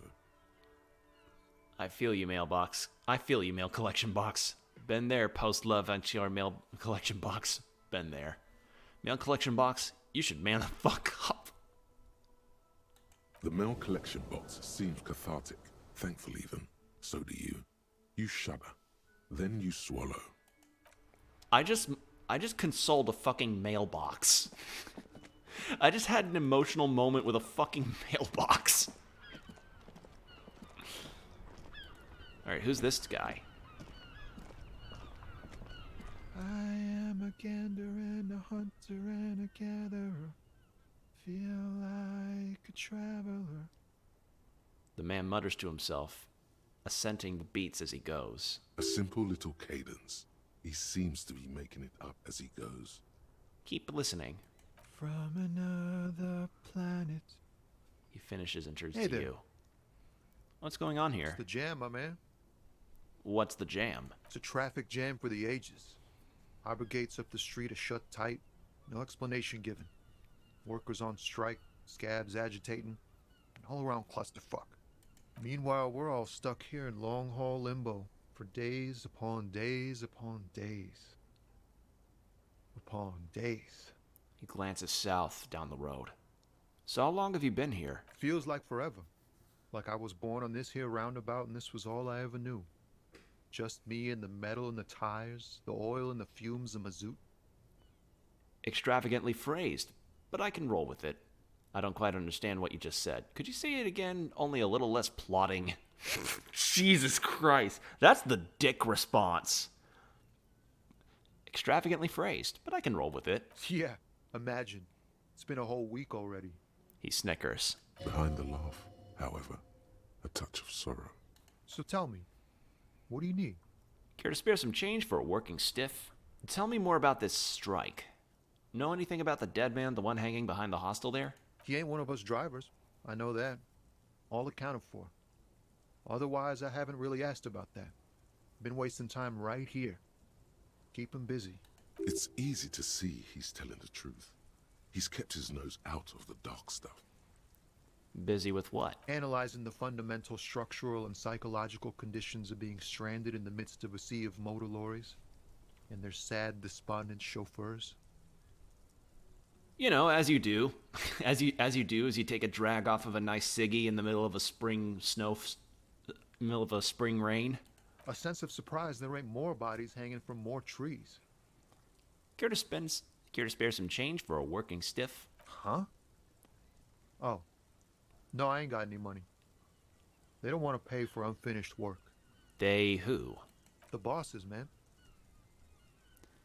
Makes sense. First work, then pay. I don't know who these bosses think they are, but that sounds like a good arrangement for them. So you're broke. Got it. What else did I have to ask here? Yeah, it sure ain't good for me. Or you. I'd spare a coin or two for a city cop down in his luck. If I had saved 4 myself. Tell me more about this strike. It's like, whatever's going on over at the docks. Workers got a blockade set up, making demands. No way in or out. What's the union demanding? Some pretty wild stuff, I hear. Like a giant new power crane in half the company? I forget what exactly. Good on them, I guess. I've heard talk there's a company rep in town, too. Like, a strike negotiator type. They'd know what's up. Precise demands and so on. Yeah, be able to narrow down the demands or at least negotiate on trying to make a compromise happen. Ah, yes, from the Wild Pines. We'll meet her soon enough, I'm sure. What do you think the company wants? They want to keep that money flowing in, my man. Ka-ching. He makes a ka-ching sound. Anything else I should know? Anything else? Yeah, this ain't really my area of expertise. I just do my job and get paid. I have things to do and places to be. All of us do.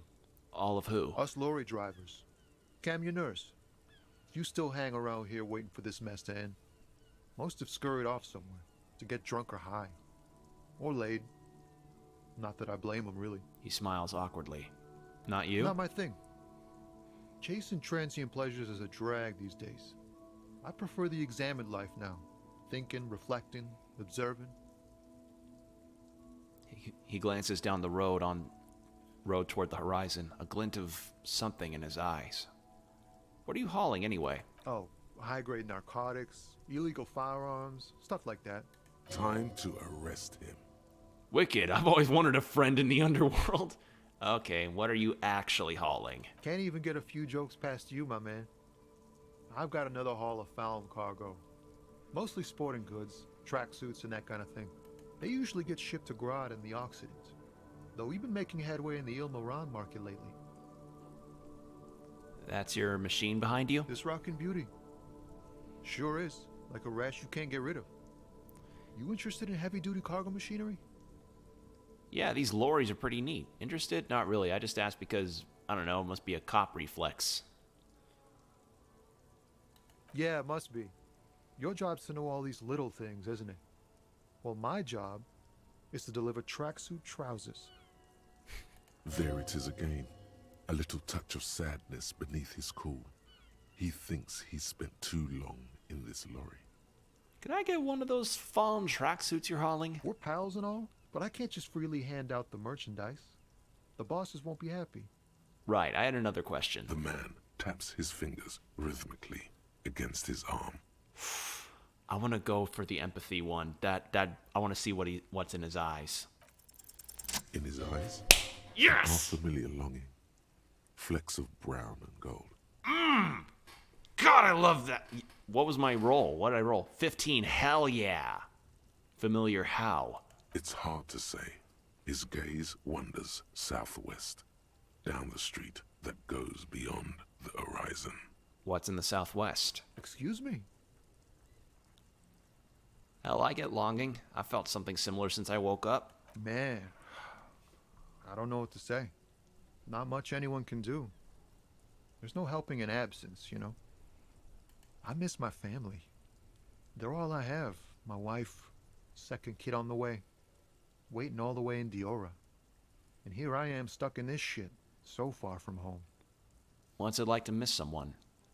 Or Diora? Diora of the Seven Seas. It's on the other end of Le Caillou, pretty much, on another island called Laurentide, off mainland. We've got a little place there. Can almost hear my kid laugh when it snows. Oh man, that sucks. He's separated from his family because of a strike. Jesus. What's it like to miss someone? What's it like? Good. And bad. An ache that brings you joy. I think of them a lot.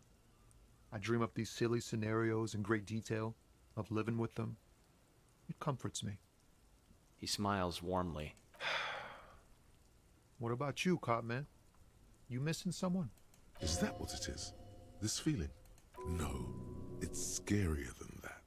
You're pursued by a hunter, smelling of apricots and sorrow, and the past.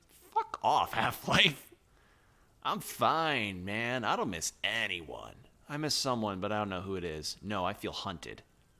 I miss someone, but I don't know who it is. I feel for you, my friend. It's bad enough to know who you miss. Missing like that doesn't feel like it has much of an upside. But, thanks for this. It's nice to talk to someone, and I know it wasn't easy to ask. I hope you find your way through your own troubles. And all of that was just from a successful empathy check. Don't be a stranger.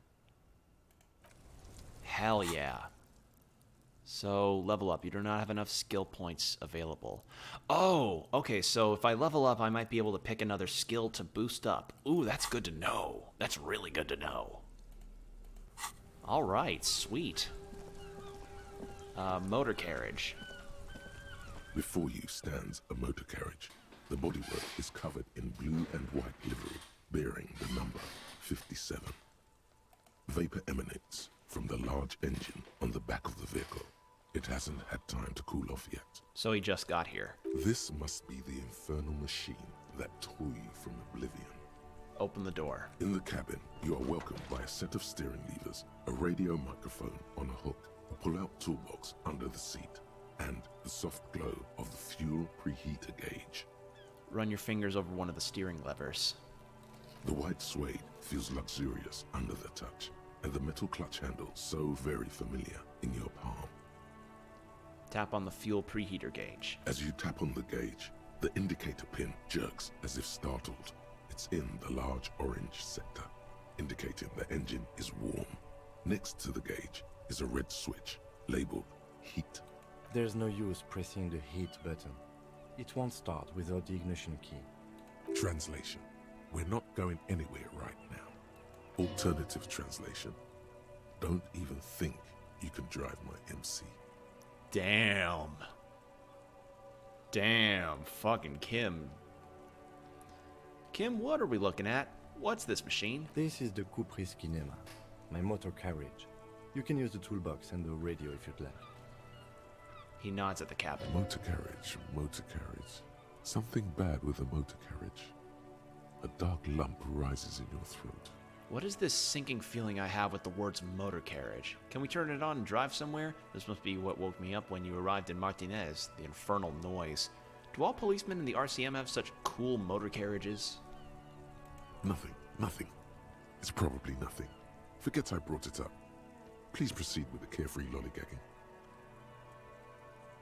The Kupris motorcar does provide most of our patrol vehicles, yes. But this is different. This is a sports model. I might be wrong, but this one is a sports model, right? You're right. I didn't take you for a motorcar enthusiast. Do you also like Tip Top, Detective? A vainglorious smile spreads over his face as he pats his machine. What's Tip Top? An interstellary racing series. You should definitely give it a go if you like motor carriages. It has fantastic competition. Ah, so he's a motor carriage enthusiast. This must be what woke me up. Yes, sorry about that. The Kupris Kinema does have a rather distinctive engine sound. He says it with very badly concealed pride. So he's proud. Oh, God, Kim's one of those. He's the kind that would drive through a quiet neighborhood and be like, yeah, listen to my car purr, yeah. You hear that car purring? That's the sound of good work. Look around the cabin again. In the cabin, you see a set of steering levers, a radio on a hook, a pull-out toolbox, and the soft glow of the fuel preheater gauge. Pick up the radio. The frequency tableau lights up, and the green button labeled Prime Line glows like a feline eye. And then you hear something. The soft purr of electrical kittens, radio waves cast far and wide over the metropolis. A woman's voice greets you through the static. This is Precinct 57. Hello, Lieutenant. How may I assist you? Hello, Alice. Please assist our colleague from the 41st precinct here. I'm putting him on.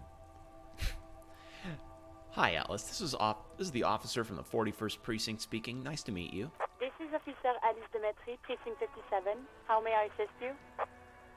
Under the green Prime Line, a yellow saved button catches your eye. You wonder what the lieutenant's default radio station is. Could you connect me to the 41st precinct? I need you to connect me to a civilian, Sylvie. She may have reported a murder. Of course.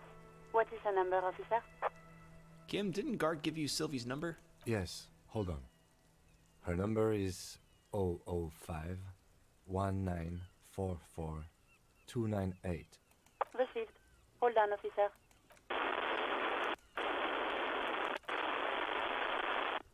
Lieutenant Kitsuragi slowly begins to tap a little rhythm with his right foot. Quite a lot of time has passed. Officer? God damn. I have Sylvie Malaika on the line for you. That did take a while. Yes, hello? A female voice greets you through the static. It sounds like she's a million miles away from here. Hello, this is the police calling. I have some questions to you about last days at work. Sylvia, I believe we've met before. This is me, the detective at the...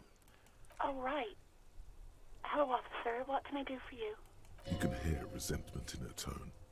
She's not thrilled to be talking to you again. Was it you who called the police? No, not me. Do you know... But why didn't you call? Didn't a corpse behind your workplace bother you? What? Of course it bothered me. But I thought the union already knew about the corpse. What does this union have to do with anything? No one calls the police. The union would get angry. What do you mean by that? You know, what the union says goes. People listen to them and they take care of their own, which is like everyone here. Okay, so the union's the law. Garbage. Wait, Kim. Is she speaking the truth? Is the union is the law around here? I am the authority. Looks like there's a limit to my authority then. Tell me where exactly did you let a court... Why exactly for a week instead of calling us? Legally, no. In reality, yes. Martinez is de facto policed by the dock workers union. Words are not necessary to feel the lieutenant's discontent for the situation. Okay, so essentially the cops don't have much power here because we're essentially cleanup guys, while the union is kind of like martial law? No. I don't think that's the right word. Tell me, why exactly did you let a corpse hang in your own backyard for weeks instead of calling us? I didn't want to get in trouble with the others. A dead man is hanging in your backyard. I think people would understand if you didn't want your morale to get low, lady. Push her further. Show her the error of her ways. No, don't push her. It sounds as if she's about to cry. What others? The other people who live around here. Local people. I didn't want trouble. Her voice is resigned and weak. What trouble? You don't live here. You don't understand. Squealing is frowned upon here. Everything is dealt with, well, by the union, internally. Please, I just didn't want any trouble. I see. Don't worry about it. I understand. You do? Oh. What else can I do for you? Do you know who made the call? No, sorry. I don't. Not a lot of people have phones around here. Copper thieves take the wires. Oh, man. People don't have the money to have the cables put in again. They use the union's phone, or the one on the coast. It was someone else. We'll find them sooner or later, officer. It Okay. just might take a while. Okay, next question. Yeah, go on. You quit your job at the Whirling Rags. At the Whirling. Why? You mean why did I leave the bar? Honestly, I'm not really comfortable discussing it with you, sir. Wait, why aren't you comfortable discussing it with me? Let's just say I left because I needed to get away from someone. Get away from who? You know who. You think you hear a sliver of accusation in her words. Don't be paranoid. She's obviously talking about someone else, not you. You mean me. You needed to get away from me. I really don't want to talk about this. Let's just forget about this, okay? Alright, I won't push you on this. Are you ever coming back to work? Maybe, I don't know. I just know I have to take some time off right now. I think I got everything I need. Thanks. I do hope so. Please, don't call me again. Bye. Wait, why does she seem angry with you? Yes, you have obviously done something to upset her at the Whirling in Rags, when she was still working there. Wait, before you go, you're mad at me, right? Tell me, what did I do? I can't remember anything. I'm not mad, it's just... You were so drunk and so emotional all the time, and then the skua thing happened. It just made me want to quit. What skua thing? The stuffed bird. The great skua. You threw it against the wall while screaming, "Fuck that bird," and laughing like a maniac. Ah. I think you said it had been giving you shit ever since you got there. Bitch bird. Oh no. Why do I... This doesn't sound like anything like me. I love birds. Yes, well, So you're telling me I was the one who made you want to quit? yes, obviously. You were the worst client I've ever seen. And I have seen so many assholes in this place. I've had sailors fighting, union guys grabbing my ass, kids stealing booze. Once a guy was glued to the karaoke machine every night for 2 months. But you, Go on. I want to know what I did. well, you were worse than all of them. Honestly, you were getting borderline aggressive. Even about little things like not turning down the volume at 3 a.m. I even liked one of those songs you kept listening to on repeat. No more. I hate it now. Hold on. Which song? We Go On by the O.O. I can't listen to it anymore. You've turned it into a parody. Sorry. Sorry about the song. To hell with that song. Then there was your room. Your project. An experiment to see how bad it can get in there. I tried to send the cleaner, but you wouldn't let me. Threatened to make me understand. I had no idea what you meant. And I don't Jesus. want to know. Jesus Christ. What did you do? And then you screamed something about how you're actually a real cool guy, and no one understands it. One of the coolest guys there is. The coolest guy in Jamrock. Something about disco, too. I'm sorry. And then I had to deal with your toilet.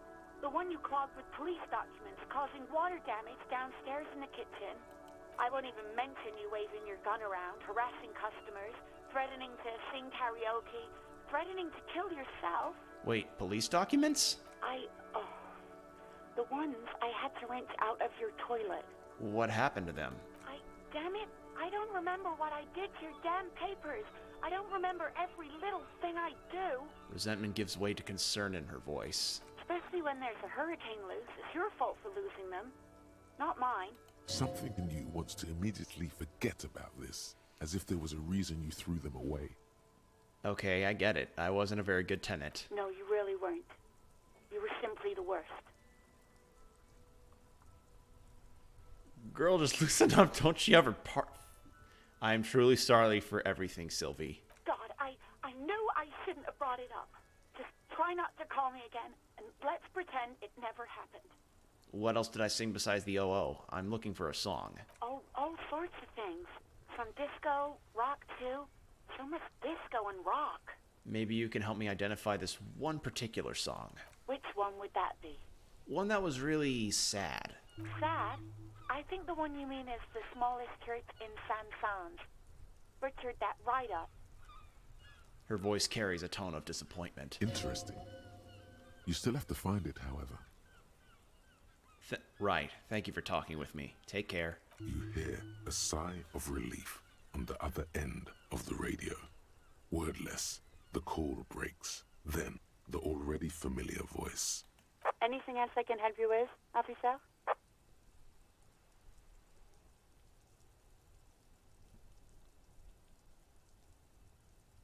I was told I need to contact my station, the 41st Lazareth. It will take just a moment, officer. Her voices fade out into the familiar radio static. Gottlieb, what do you want? He's carelessly chewing on a piece of hard candy. Just a routine checkup. I was told to call Lazareth. People are worried about me. Oh, it's you. You know who I am? Yes, there's no end to the misfortunes fate has seen fit to rain upon me. Sure, but can you tell me about myself, as in who I am? Who? You are? You lost your human visage a while back. Now let's get on with it. I've got more important things to do. I couldn't reach up and grab my tie from a spinning fan without immeasurable pain shooting through my arms. I think I've had a heart attack. I've lost my memory. All of it. Isn't there anything you can do for memory? With all the damage you've been dealing yourself with drugs and alcohol, I'm not surprised. There is no surprise in his voice, only careless superiority. You're not surprised? Okay. Anything else? What else? I'm not a brain doctor. Look on the bright side. You've got a whole new life now. Use it wisely. It's hard to say if he doesn't believe you or doesn't care. Hard to tell exactly what it was over the phone. Could be a combination of peripheral neuralgia and high blood pressure. Could be that you were having a heart attack. Or, actually, it could be both, given your profile. Wait, both? Well, that sounds bad. Yep. No wonder I'm in so much pain. I feel like I've been damaged. I still feel pretty good, though. I can probably take a lot. Yes, probably in more ways than one. You're detecting very little in the way of empathy from Dr. Gottlieb. So what do I do? Cut down on the drinking, pal. In fact, cut off the drinking. The drugs, too. Anything else? Is there anything else? Is there anything you can do for me? What? You want me to do blood work for you again? Tell you just how bad things really are across the board? You want another rundown of everything collapsing inside your body? I see your point. Might as well just get back to work. Do that. I need to go. Some idiot has glued his eyelids shut with cyanoacrylate. It looks like MacTorson, but it's hard to say because his eyes are swollen. It's not fucking cryoacrylate. It's super glue, Doc. What? You want me to do? Want you want the the truth. real, honest-to-God truth? Stop drinking, eat magnesium and vitamin D. Our station is not a retirement home. We don't have the funds to deal with rock stars past their prime. So it's political. You're being neglected because of political reasons. And no, I don't want to hear a political commentary on the topic. Wow. In fact, I've got work to do. Some idiot has glued. It's not fucking cryoacrylate. It's super glue, Doc. Alright, I guess that's it for now. Mm-hmm. Whew. Anything else I can help you with, officer? That was a brutal one. Also, I've leveled up. Cool. Oh, I level up the skill chosen. From the looks of it. Okay, someone says, okay. Still just find the body. Could you connect me to the precinct? Puts you on hold, the static crackling softly like a bonfire. After a while, you hear an old man greeting you from the radio. His rattly voice is oddly familiar. 10-2, 10-5. This is 41st. Come in. Over. A scrawny old man sits in a dusty cubicle, smoking, with a large white rectangle sewn on his vest. In front of him is a box-shaped apparatus with an array of wires and antennas. The radio switchboard. Hi, this is me here. I work at your station. 10-4. What's your status? Over. I'm gonna attempt to do a French accent. It's gonna sound like shit. It's not good. 10-18. 10-20. Over. Please just talk human to me. These numbers mean nothing to me. State your message, sir. Over. I need to report my badge missing. I'm in dire need of financial assistance. This might sound odd, but there's personal details I'd like to discuss. 10-4. Your badge should have most of your personal details. Look over that. Over. I don't have it. My badge. 10-9. Repeat message. Over. My badge. I can't find it anywhere. Basically, it's gone. 10-4. Message received. This is a very serious situation. I need to 10-22 the captain. Over. Is it him? What does he want? Says he lost his badge and needs to report it. He what? He lost his badge? Hey, who is this? This is Communication Officer Jules Pidieux, sir. Over. No, the other one. You mean your partner? Over. What is he saying? He's asking who you are. I'm his goddamn partner. It's your partner, Satellite Officer Vitmar, sir. Over. Did he lose his memory along with his fucking badge? The man in the background sounds like he's losing his patience. Alright, that's the best I'm going to try on the French accent. I'm not keeping going on that. Who lost his badge? Dick fucking Mullen. Who do you think? It's Officer Dick Mullen from the bestseller Dick Mullen and the Lost Identity. He says fighting off laughter. Dick Mullen is not your name. It's the name of a fictional detective who would not lose his badge. Defend yourself. Immediately. They're laughing at you. Haha, officer lost his badge. Haha, like I'm the first cop to ever misplace his badge. He says this has probably happened to other policemen before him and laughs sarcastically. Oh goddamn it. Is he fucking kidding? The whole station's gonna be dicked for this. Satellite Officer Vicmar is wondering if you might be joking and adds that this tarnishes the reputation of the entire station. Over. Mullen dicked us. Come on. Can we just move on? I want to get to the report and be done with it. 10-4, I hear you, officer. I'm just going to make a note here that you are in pursuit of your misplaced badge. Over. Fuck me. Mac, come here. You've got to hear this. Dick Mullen lost his badge. What's going on? Super Cop here lost his badge. He lost his what now? His badge. He lost his goddamn fucking badge. Didn't you glue your eyes shut earlier and now you're making fun of me? Badge. The man is laughing too hard to form coherent sentences. The only words you can make out are lost and badge. He asks you to please stop saying he lost his badge. Why? Did he find it?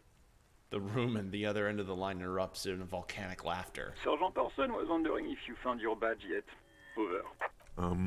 You don't have a comeback. Sorry. It's hard to think like this. Say nothing. He's not replying. Looks like he's still looking for it. 10-9, come again. I didn't get that.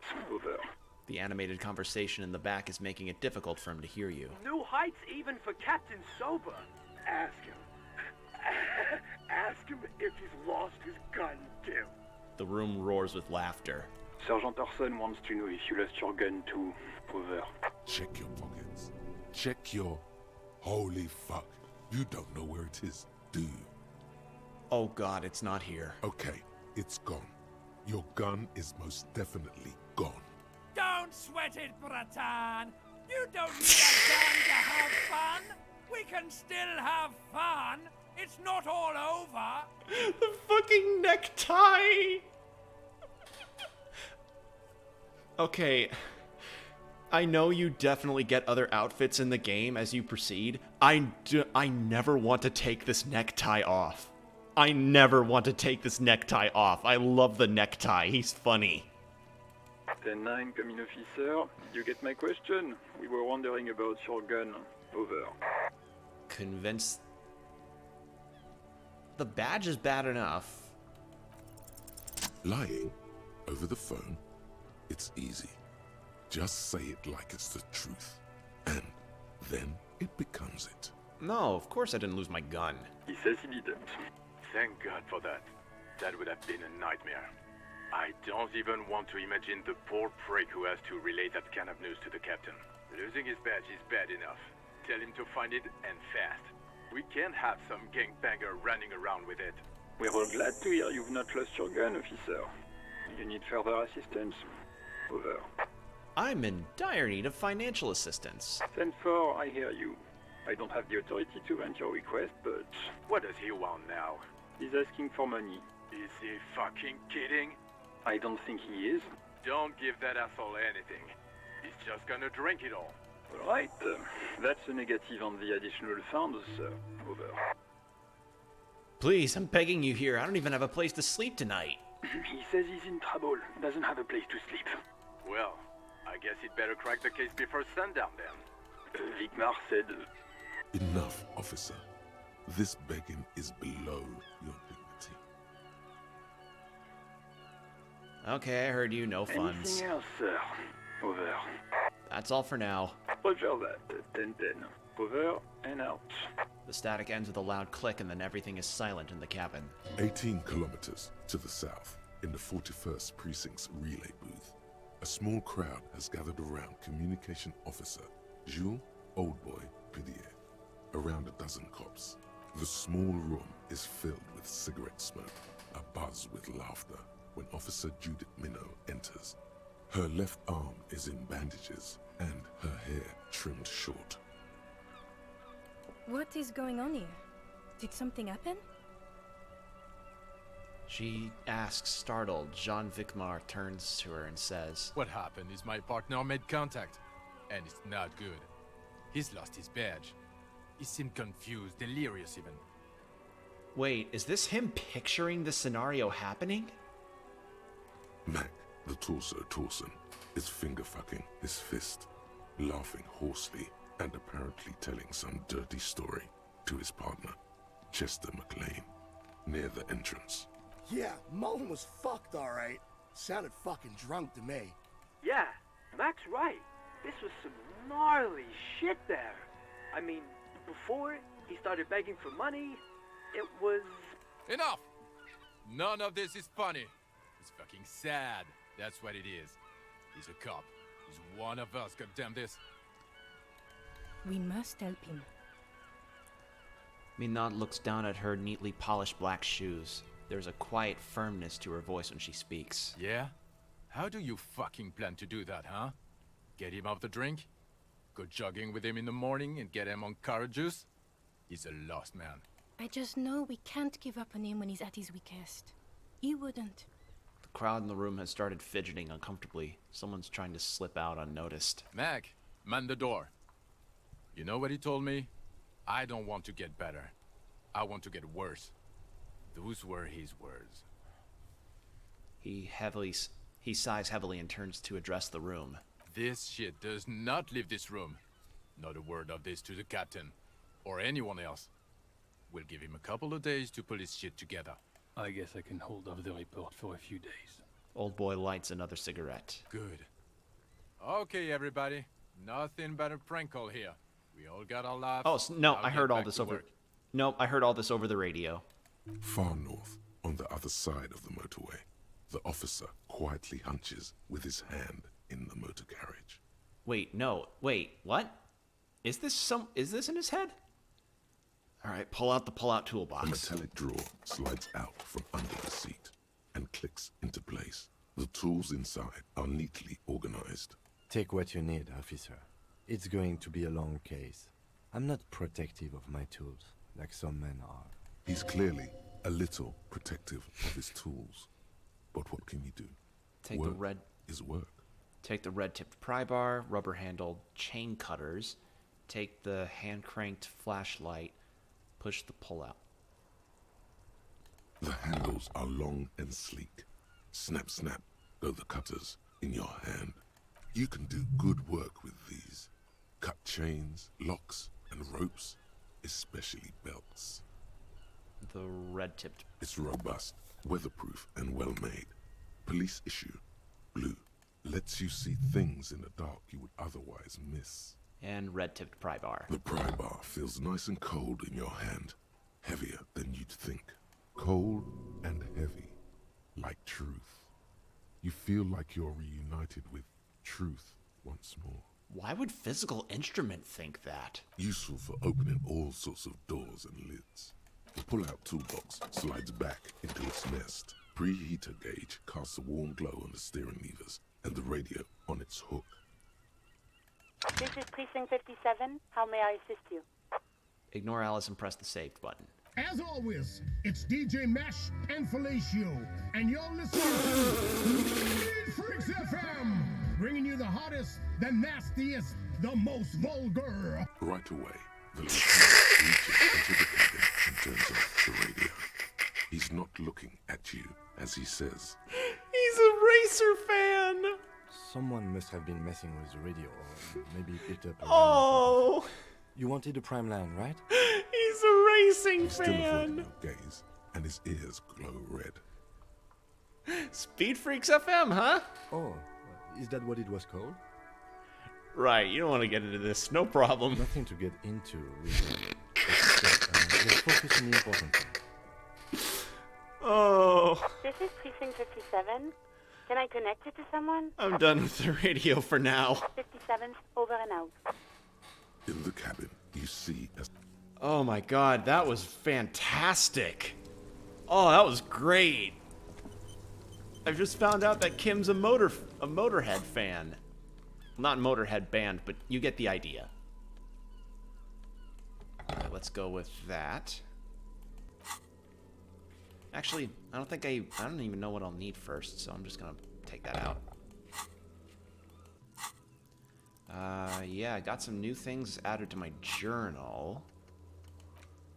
Track down your gun, track down your badge, pay for damages. I do not even have the money for a lot of this stuff.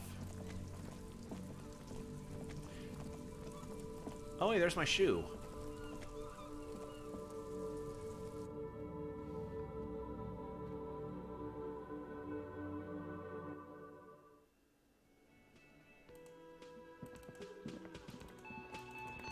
Ah, so there is an increased walking speed.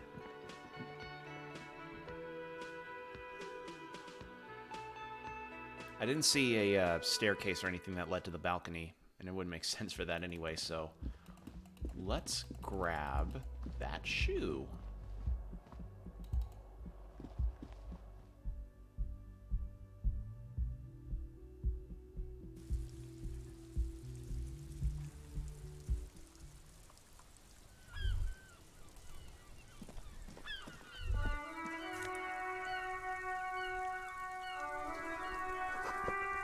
A gust of briny wind washes over you.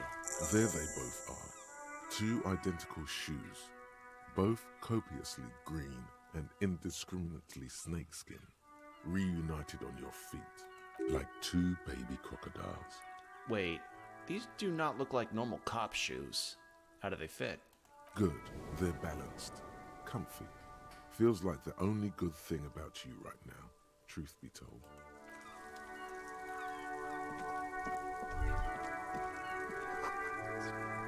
The smell of the sea makes you dizzy. So this is like a super far... This is obviously like a very coastal area, so yeah. And now I've got my two shoes.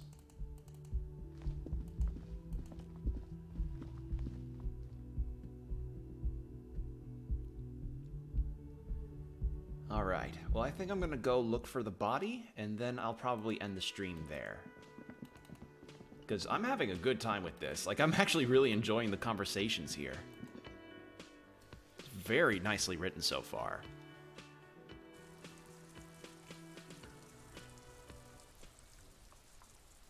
Alright. Nothing else to interact with here. You see a set of tire tracks in the brown slush that covers the plaza mosaic. Reconstruct the movement. The tire tracks were left here by an unknown event that took place some days ago. It's a message, written in the language of burnt rubber. Okay, so it started... So someone probably backed up too far or something, or drove headfirst into the fence, reversed, turned, and something. Some of that rubber stuck to the tiles right in front of the whirling in rags. This is point A. The driver started there and then accelerated straight into the fence, left a hole big enough for the Franco-Nigerian cavalry, according to the cafeteria manager. Why that pang of guilt again? The hole in this fence doesn't look that huge. Okay, what happened next? The driver proceeded to back out of the yard, barely stopping before hitting the adjacent building. Before heading south. Must have been in a hurry. Car drove through the fence? Is this connected to the case? I'm not sure. There are plenty of traffic accidents waiting to happen in Martinez. With the jam right here on the roundabout, I would keep them separate. You could follow the track south. There seems to be a canal there. See where they went. I think I got it. Actually, I'm kind of curious. So, follow the tracks. So it was start here, bam, bam, and then drove past this way. Maybe a sea monster did this to the plaza. The damage looks like it could have been caused by an earthquake.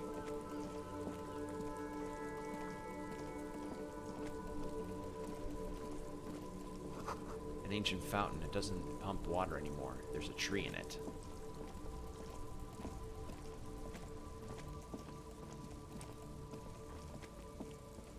Okay. That looks like it might be something I can't see quite yet, so I'm gonna just go check the body and then end the stream probably after that.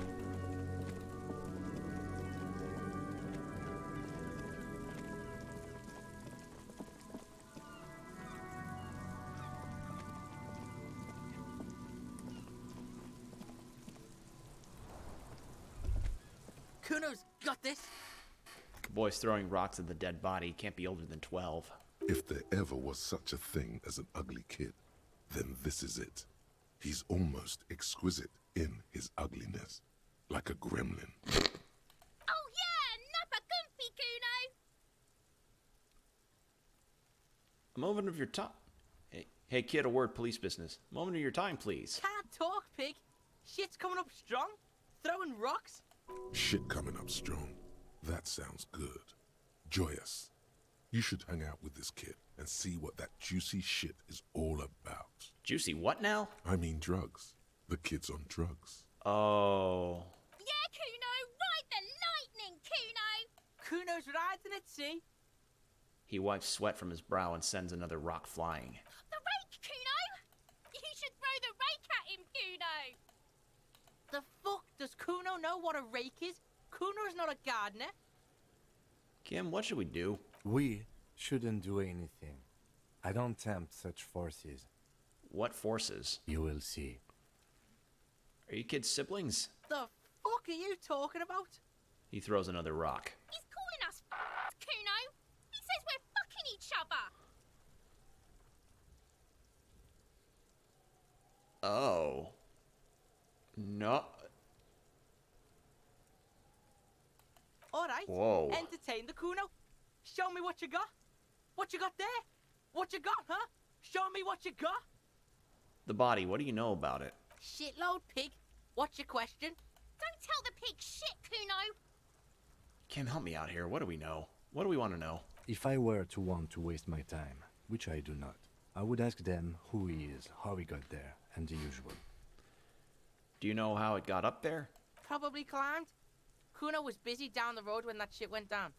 You didn't see it happening? You heard Kuno. Kuno wasn't even in Martinez. Kuno wasn't in Revachol.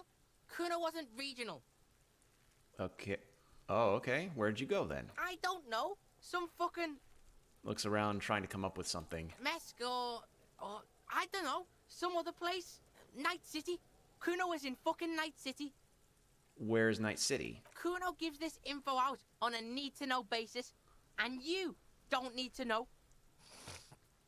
Kuno didn't smoke the gimp, if that's what you meant. Have you seen anyone suspicious around? Just a couple of pigs sniffing around in the dirt. That seems pretty fucking suspicious to Kuno. Yeah, you tell the faggoty, Kuno. I'm not even sure what that word means. More on this later. Right now, let's talk about something else. Do you know who he was? Kuno's fuck imp. Kuno uses the fuck imp for target practice. End of conversation. Very strong. You should be this stoic. More on this later. Right now, let's talk about something You're else. testing Kuno's patience here. Get lost!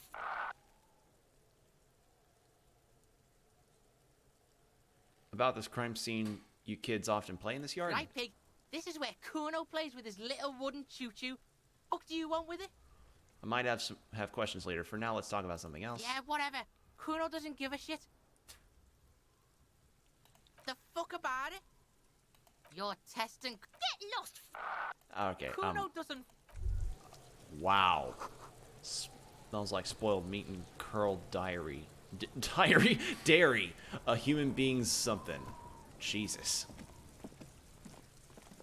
Kuno, the pig's getting pretty close to me. Come to snuff my shit out, I think. Take one step closer. Looks like it's time for me to go, Kuno. Pig's come to take me in.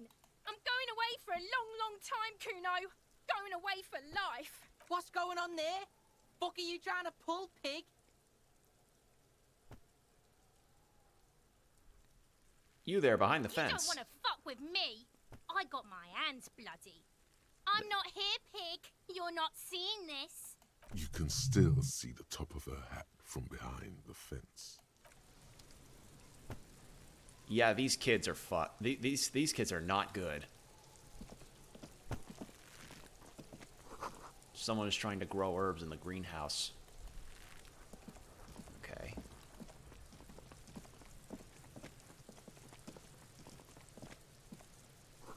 The letter R wears a crown on the ribbon below, a light above descending.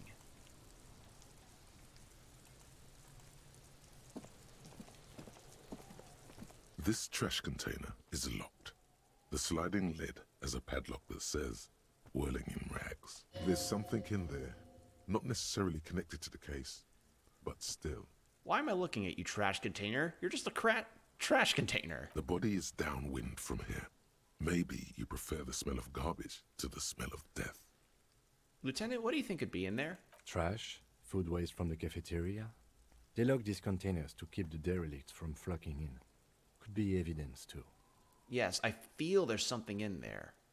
Seems like a reasonable assumption. Mm-hmm. How do we get the lock open? We could try using a pry bar, the one you took from my motor carriage, Or we could ask for a key from the manager of the Whirling in Rags. He probably has one. Let's go ask him for a thing. I mean, I got tools, but I'd rather not break any more property in here than I already have.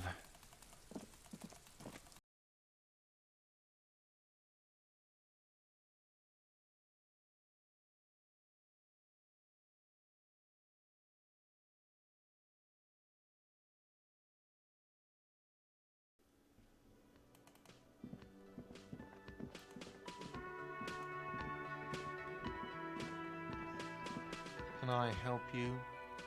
Is the trash container out back yours? Mine? No, it belongs to the Whirling in Rags. Thank you for clearing that up. Why do you keep the container locked? Why? To keep the hobos and drunks out. That's why. And the neighbors too. They put their trash there and they don't pay for the garbage company.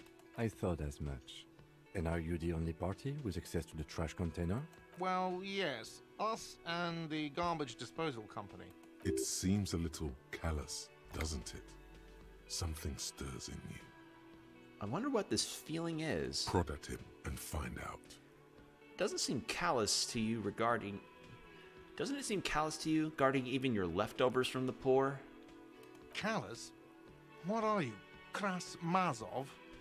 Almost all establishments in Revachol keep their trash locked. The Whirling in Rags is not special in that regard. Krasmazov, nom de guerre, was an economist and a historical materialist. He was a leading figure on the Grad side of the Centennial Revolution, where he headed the Nine-Day Government. Mazov is considered the father of scientific communism, Mazovian thought, or Mazovianism. Oh my god, I'm learning about fictitious communism. Yum, yum, tell me more. He killed himself.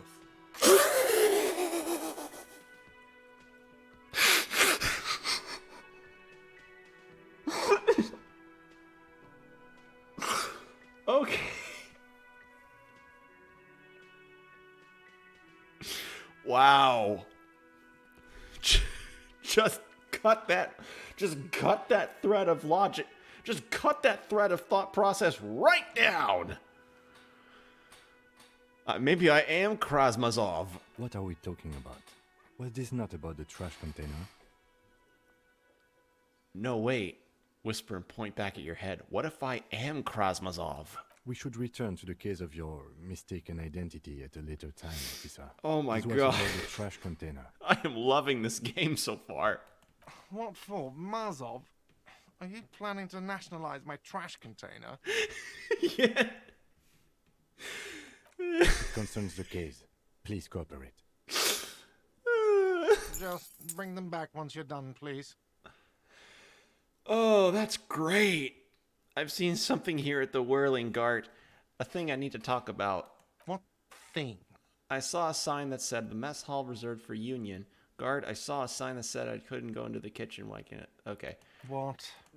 By the way, you should come back to this thing-based questionnaire if you see anything interesting in the Whirling later. Oh, that was fantastic. That was good. I learned about fictitious communism, and I thought about nationalizing a fucking trash container. That's great. Oh man. Well, already only about 2 hours and 40 minutes in the game, and I'm feeling a lot of care in this.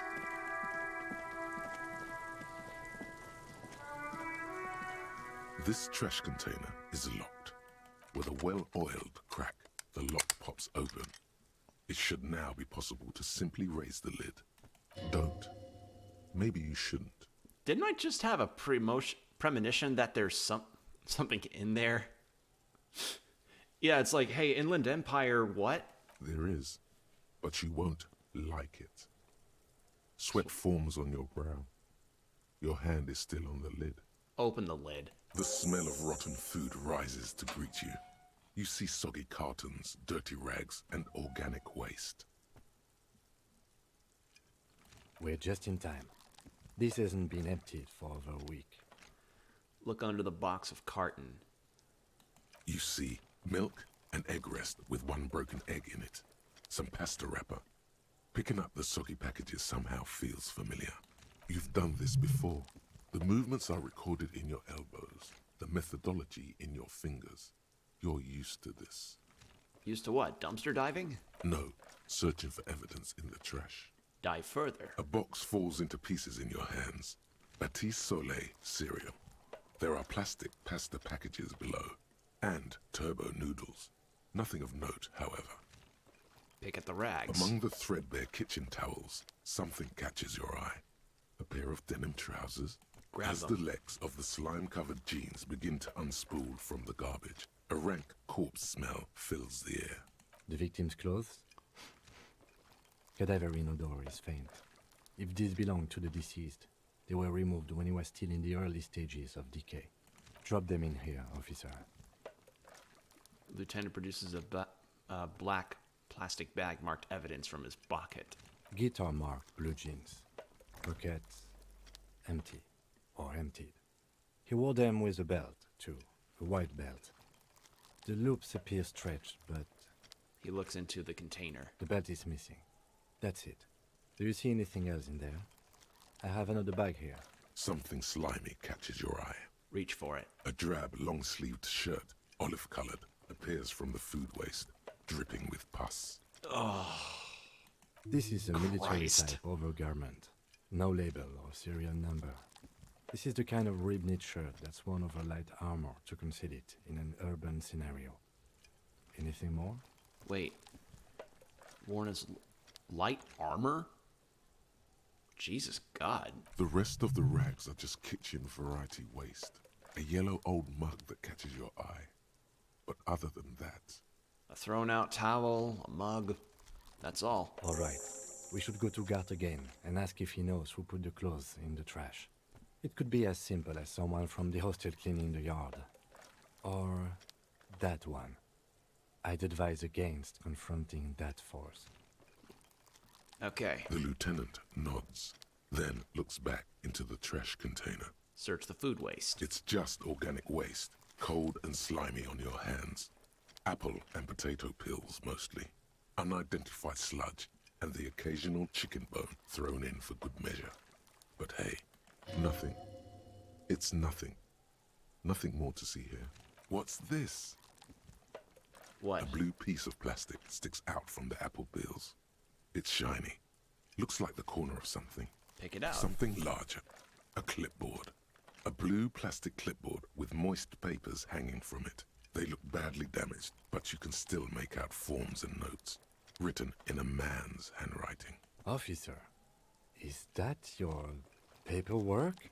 I don't know what this is. It is. Look, the plastic has the RCM street grid on it. You've even got an autopsy form in there. A miserable looking slip of paper sticks to the board. If you don't mind my asking, how could you have let your paperwork end up in the trash? It must have been cramping my style. It has a foreboding quality to it. Maybe I needed to lose it for the greater bloodletting to begin. I think I didn't want to be a cop anymore. That's why I tried to flush my cop life down the toilet. Well... His eyes express a rare condolence. Then he picks it up. Lucky we found it. You should take stock of what remains, just to be sure some has not made it into the hands of the RCM's adversaries. Organized crime and the like. There might have been police secrets in your notes. Okay, I'll do that. It would also not hurt to start taking notes on the case. Now, tell me what your eagle eyes see. Or are we finished? Some items, such as the ledger you found, are interactable. Go to your inventory and select the Interact tab to read your paperwork. Oh, there's a tutorial agent. I was like, whose voice is that? You pick out a broken mug with an oddly racist depiction of the yellow man frolicking in saffron. An antique? Only in its social sensibility. Take the mug. Briefly glances at the mug, then returns to his sight. You've acquired an interactable item. Investigate this item further by going to the Interact tab in your inventory. The container sounds a muffled gong. That's one thing off the list. I think we got it all. Wow, we got a lot of stuff out of that. Interactables. A yellow mug. This ledger was found in the trash. It's the ledger you found in the trash. A pitiful cabbage of white and yellow papers hanging from plastic board, barely held together by a metal clip. This sad display is made complete by the faint smell of urinal cleaner. Anything else? There's a piece of toilet paper, or is it cleaning tissue? No, it's toilet paper, desperately sticking to the back of the blue plastic clipboard. Ugh. It's a metaphor for you. Below the pathetics, terror. Do not look into its blue heart. Inspect the toilet paper. It's just toilet paper sticking to the back of the plastic clipboard. You can take it off if you want. Take it off. Still wet. The toilet paper peels off the plastic easily. All you have to do is shake it off with your finger and voila. The ledger now looks marginally better. Inspect the clip. An aluminium block runs the width of the board, biting down on the paperwork. Its crocodile teeth are the only thing keeping the papers together. A regular pencil, the tip worn down to nothing, has been attached to the clip. Run your fingers across the aluminum. The surface is interrupted by a silvery sticker. It's rectangular, sparkling with iridescence. You don't know how you didn't notice it before. Lieutenant, is this one of the hologram watermarks you mentioned? What? Yes, halogen watermark used for adding information to RCM property. Interesting. What kind of information? It depends. Aside from an anti-counterfeiting stamp, mine has my station number and address. The information varies by date of issue. How many years you've been on the force, he's thinking. It'll have that. How can I read it? Any capable light with the right wavelength will do. Like, for example? All RCM vehicles have headlights designed to reveal halogen watermarks. Mine too. This means you can read the watermarks if you just turn the lights on. That's all, thank you. Okay.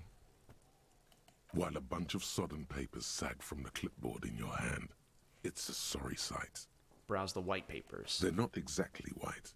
They're yellowed in patches by sunlight and alcohol, and covered in dense blue handwriting.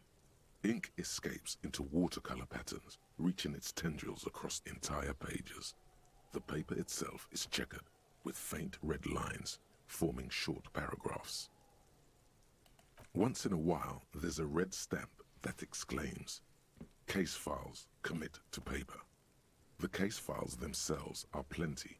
You count more than 100 sodden, crumpled up, earmarked pages falling apart in your hands.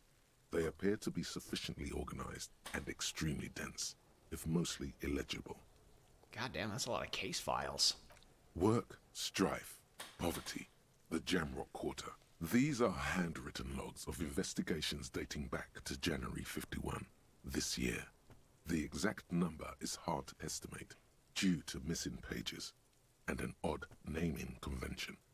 But there are at least 20, maybe 30 cases undertaken, not completed, mind you. That's a lot of cases. It's the middle of March. You have attempted 2 cases a week on average. There was a mention of a naming convention here? Yes, it appears you employ a, shall we say, robust yet literary system. Each investigation has its case number written on the margins. Yet, still more tellingly, most are accompanied by a name, a title, one might say even. One that draws inspiration from snoop fiction and vespertine cop show staples. Oh my, and they're written in capital letters too. Yes, all caps. One is called The Next World Mural. Another, The Square Oh, he does it like Murders. movie references. Another yet, The Unsolvable Case. More? Others appear more light-hearted. The guys on a couch in an unexpected location, and the murder at the hookah parlor. Even the rare article-free collapsing tenement.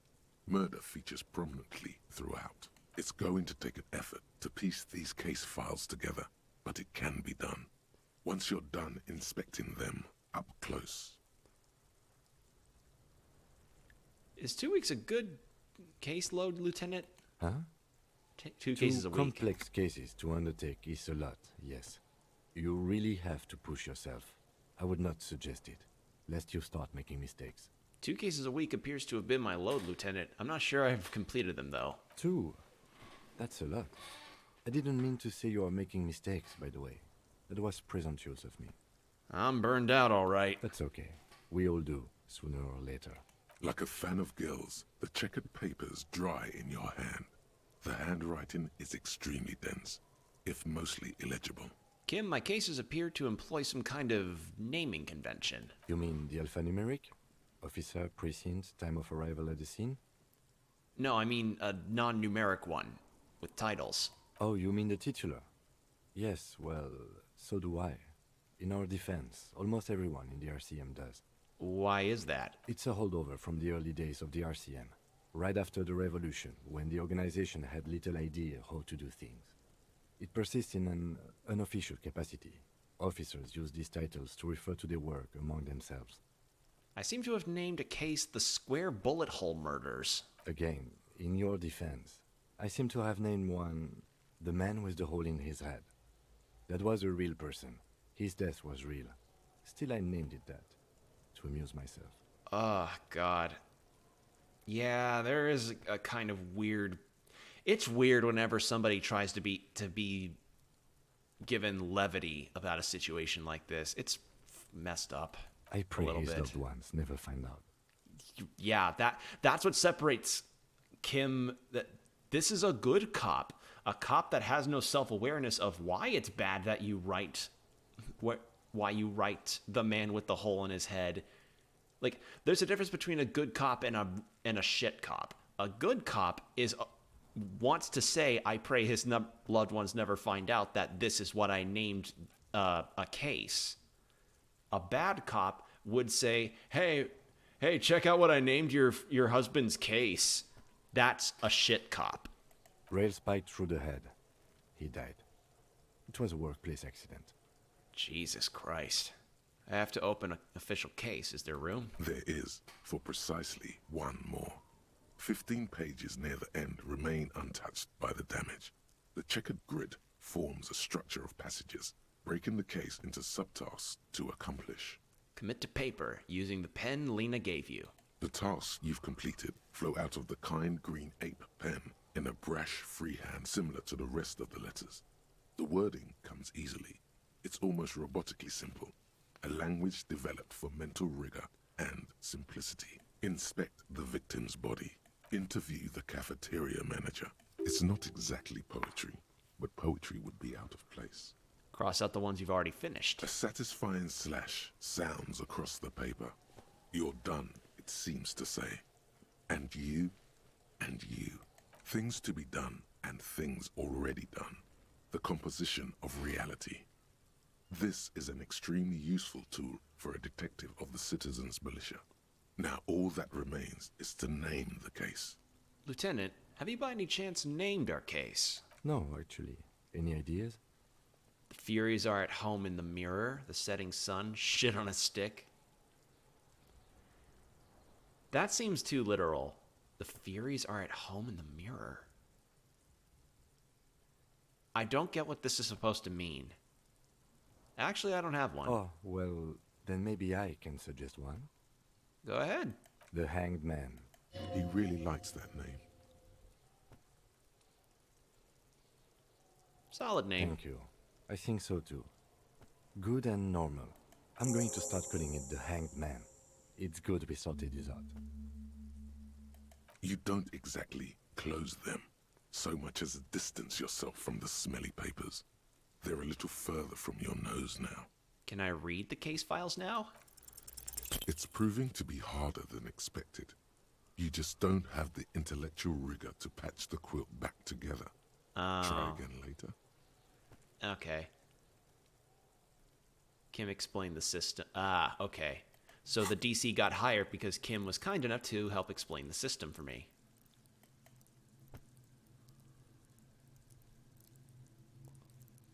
Alright, well now physical instrument is better. In the back, you see All right, thin what are the yellow translucent papers? copy paper. Some neon yellow, some bright red, all covered in boxes, like marching armies. These look like official forms, waiting to be filled out. Then rip them from the binder and hand them out, according to type of form. What type of forms are there? 3. The topmost are misconduct fines. The middle ones are station calls. And the bottommost are field autopsy forms. Each is easy enough to make sense of. You don't have to be an intellectual giant to do police work. Yeah, I remember having a discussion about how apparently it seems evident that when you hire police people, or people for police work, there is a kind of bar of intellect, so to speak, that people tend to look for police officers, because if you get people that are too smart, they're going to realize this job is garbage, I'm going to leave it. And if you're too dumb, then they're not going to want you on. So so it's essentially trying to find a balance, and that's essentially what conceptualization just said. As Lord knows, I've heard plenty of stories about some terrible policemen. A monetary penalization or police people ranging from 20 to 250 real. Severe cases allow for 1,000 real, but that requires special paperwork. The details of issuing these fines are spread out over the rest of the fields. Station call. These are quite sinister in turn. They give a date and time for the person to appear at the specified precinct police station. Below the call are the criminal charges you risk by not appearing. And field autopsy. A dozen pages of thin copy paper, bright red in color. You see the parameters of a deceased human form, waiting to be filled in. Age, sex, condition of internal organs, color of the irises, predation marks, condition of sexual organs. Enough of these? Yes. All that remains now is to fill those forms and hand them to people. Fines for wrongdoers, interview requests for bad guys, and field autopsies to dead guys. The rest of the stinking cellulose is much worse for wear. Being sandwiched between the board and the rest of the paperwork must have spared the fragile copier paper. Look at the clipboard. It's made of dark blue plastic, hard enough to beat someone to submission with. The edges are rounded, however. The U4 size board feels thick and heavy in your hand. Light shimmers on its wet surface. On the back, you see the embossed letters, RCM. Back to the rest of this mess. U4 sized, the acidic stench of rotting food is rubbed off on the cellulose. It now forms the base of the experience. This base surrounded by a faint air of spoiled meat, the stuff of death itself, and then sprinkled liberally with the citrus zest of toilet cleaner. Put the ledger away. Actually, browse those Arson, again. petty theft, spousal abuse. Handwritten logs on dozens of investigations date back to January 51. Okay. You don't... All right. Well, that's enough of that. Wow. All of that from a fucking clipboard. It's just a racist mug. What's there to read here? Not much. There's quite a lot to read into here. Look at all the content. Oh boy. Here we go. What are you going to say about a broken, tossed-away mug that you dug out of the garbage? This mug is an example of prejudice. I'm going to use it as an example of what not to do. I'm going to push this into the face of every merchant I find and tell them this is your inane ideology. The mug will be useful. By denouncing it, I can earn political capital to my mask as a badass hustling, i.e. fraud. Mask to my badass hustling, i.e. fraud and embezzlement.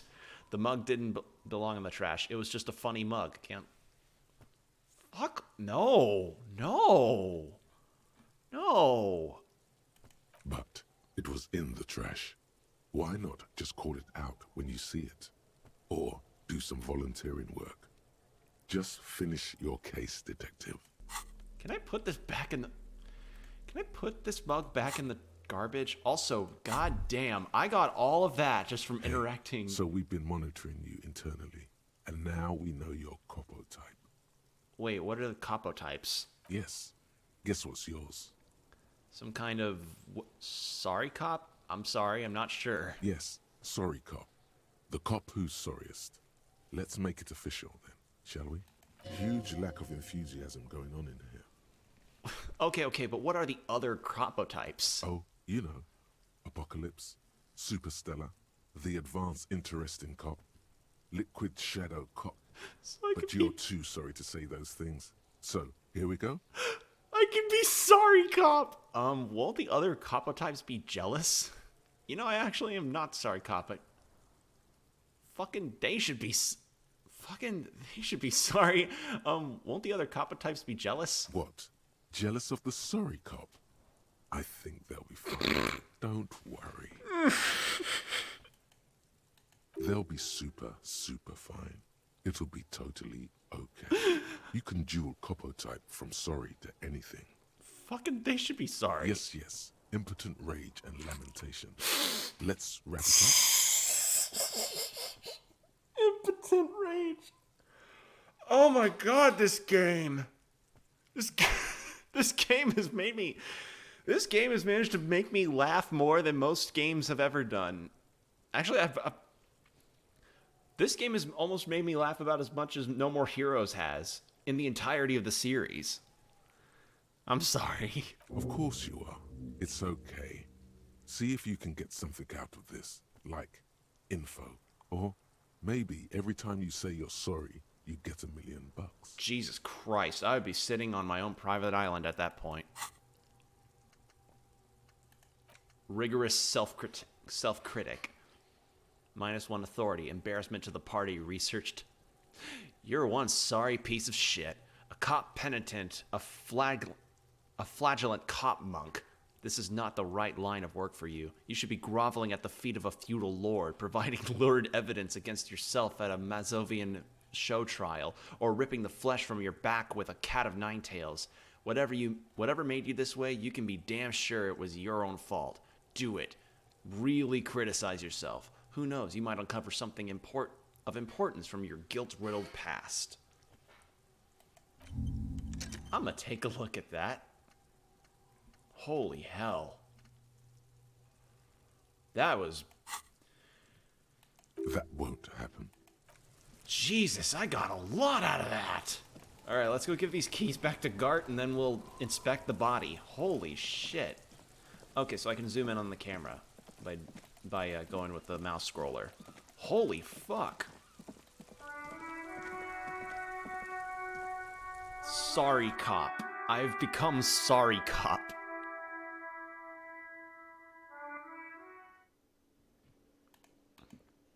This game, man. I'm loving this. Can I help you? Here's your trash container key.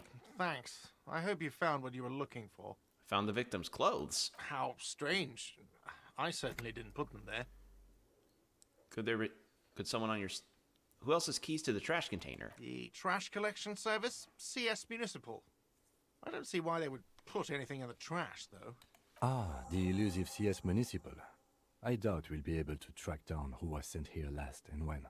This will have to be one of those little threats that solves itself down the road. Thank you anyway. Could someone on your staff have put them there? Sylvie had the keys before I got here, and I can vouch for her. I can vouch for all my staff. None of us would tamper with the crime scene. Maybe you don't remember putting them there. Maybe you were sleepwalking or in a fugue state. I think fugue states are more your forte, officer. All right. Yes? That's... Alright, well... Let's finally do it. Let's go inspect the body. And then we will end the stream after that.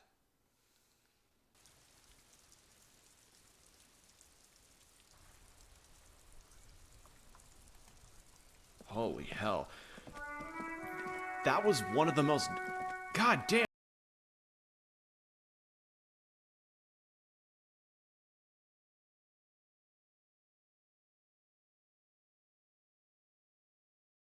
But still climbable. The corpse looks at you with bulging white eyes. The face around them does not look human. It's swollen and ready to burst. His lips are fish-like and his tongue like a ball gag in his mouth. You seem to be holding your breath. Look down. A cargo belt twists his neck at an unnatural angle. The body below appears stiff. It's letting out an ungodly rot. The smell seeps in, even through your clenched nostrils. Let go of your nose without throwing up. It's endurance. I could try. The smell is repulsive.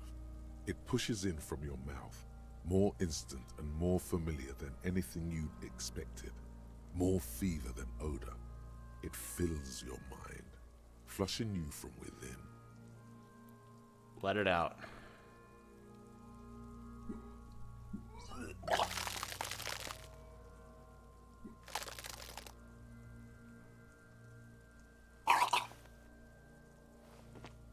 You feel a great force ringing from your stomach. Your body curls and pushes it out, burst by burst, until a pool of vomit lies under your feet, and your throat stings from the stomach acid. Fucking corpse. Keep it. Thanks. The hangover is clearly making this worse for you. You could use some ammonia to clear your head. Okay, where do you get ammonia? There is Frit nearby, east of the hostel. They usually have a small apothecary.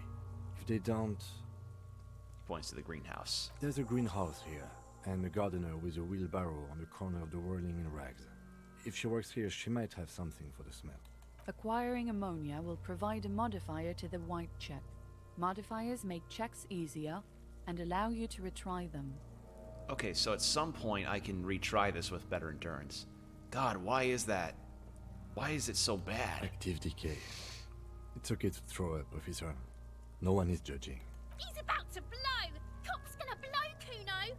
Yeah, those kids are high as shit. They're not gonna tell. The ladders won't hold the weight of a grown man. There he still is, looking right through you with his white eyes. Jesus Christ. Well,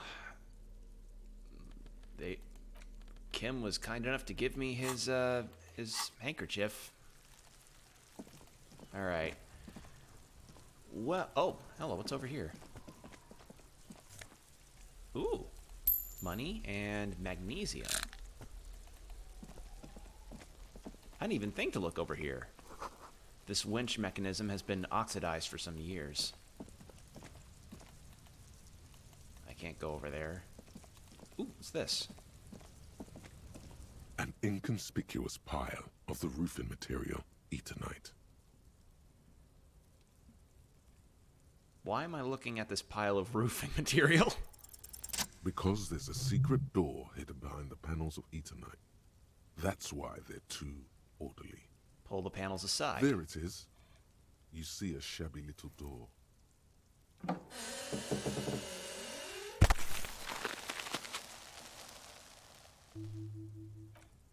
What is this then? A tool shed?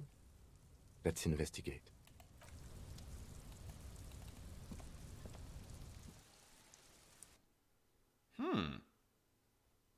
I didn't expect that. Well, I was just hoping to expect the body. Oh god. Jesus Christ!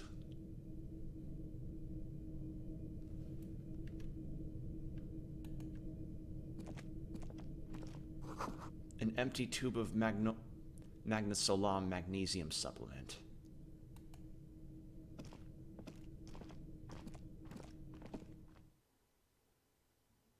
Okay, that's a ladder out. I want to go back in.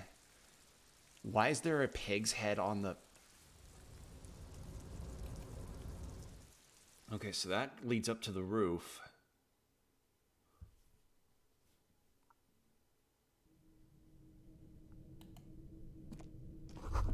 A silver plate with traces of bone yellow powder. Be still, my beating heart.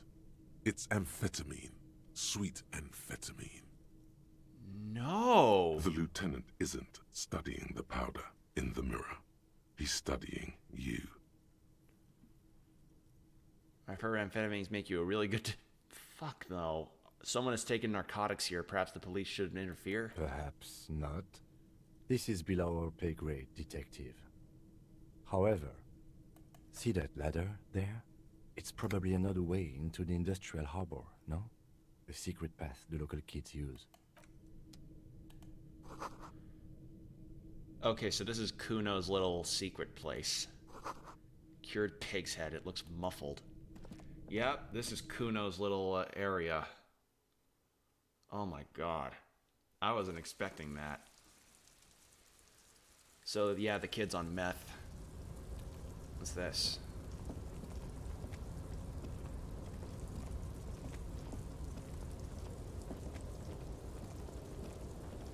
I thought I could reach the jacket. No.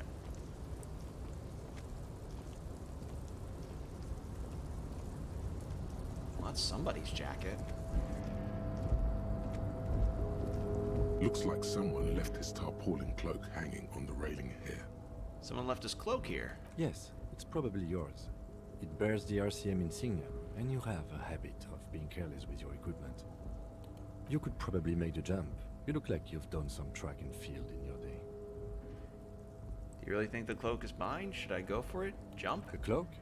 I do think it's yours, yes. As to whether you should go for it? Well, it doesn't seem too dangerous. 2 meter stops. Whenever you're ready to do it, I'll be right behind you. The cloak looks like a bag of goodies floating in the wind. Who knows what its pockets may hide? Look around. The wind is aggressive up here. The lieutenant looks at the enormous crane towering in the distance over the container yard.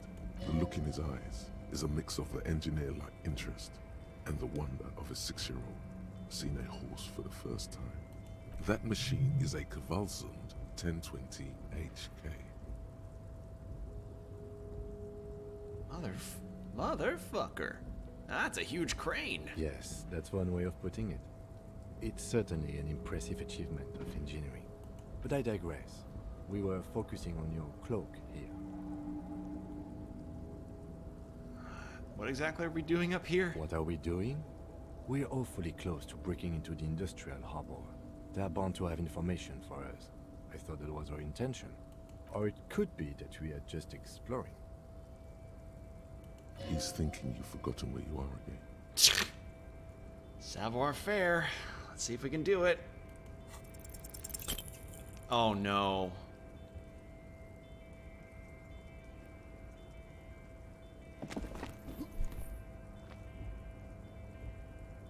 Nope, no. That's still too high. What were you thinking? You're not a gymnast. You're a boxer. And you've climbed way too high up here. Sure. Just be careful, okay? Looks like you almost strained a muscle there. Yeah, not right now. Alright, well, now I know what I can get back to.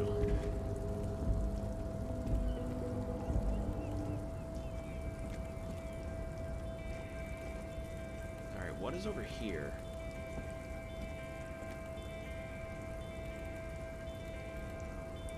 There we go. The doorway is going to collapse soon. Restoration pillars keep ruins together. What's this? Postcard and Courier 37. Grand Curon, not Courier. Whatever I said. Alright, well I think that's all I can really find here. So I think I'm gonna head back out in front of the whirling and then probably end it there.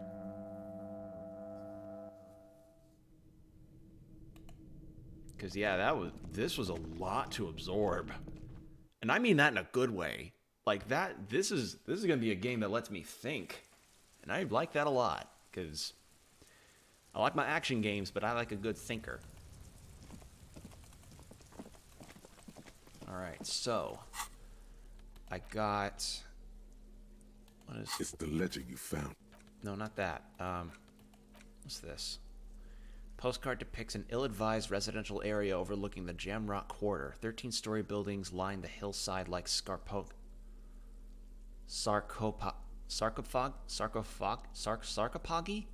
I have no idea how to pronounce that. An ominous fog already rising from behind. These are the last boom years. In the 39, the project fails catastrophe, leaving behind an opaque and hepatitis B-infested slum.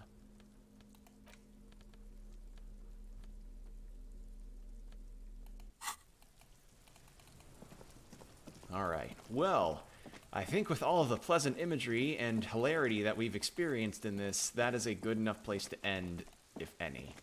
So, thank you all for joining me on this start of a new story. I'm going to try and stream this game as much as I can because, frankly, I am really enjoying myself here, despite the very, gross nature of things. So, yeah, hopefully you all like this too, and be sure to give me a follow on Twitch to keep up with everything here. So, take care, everybody. I'll see you in the next one. Bye.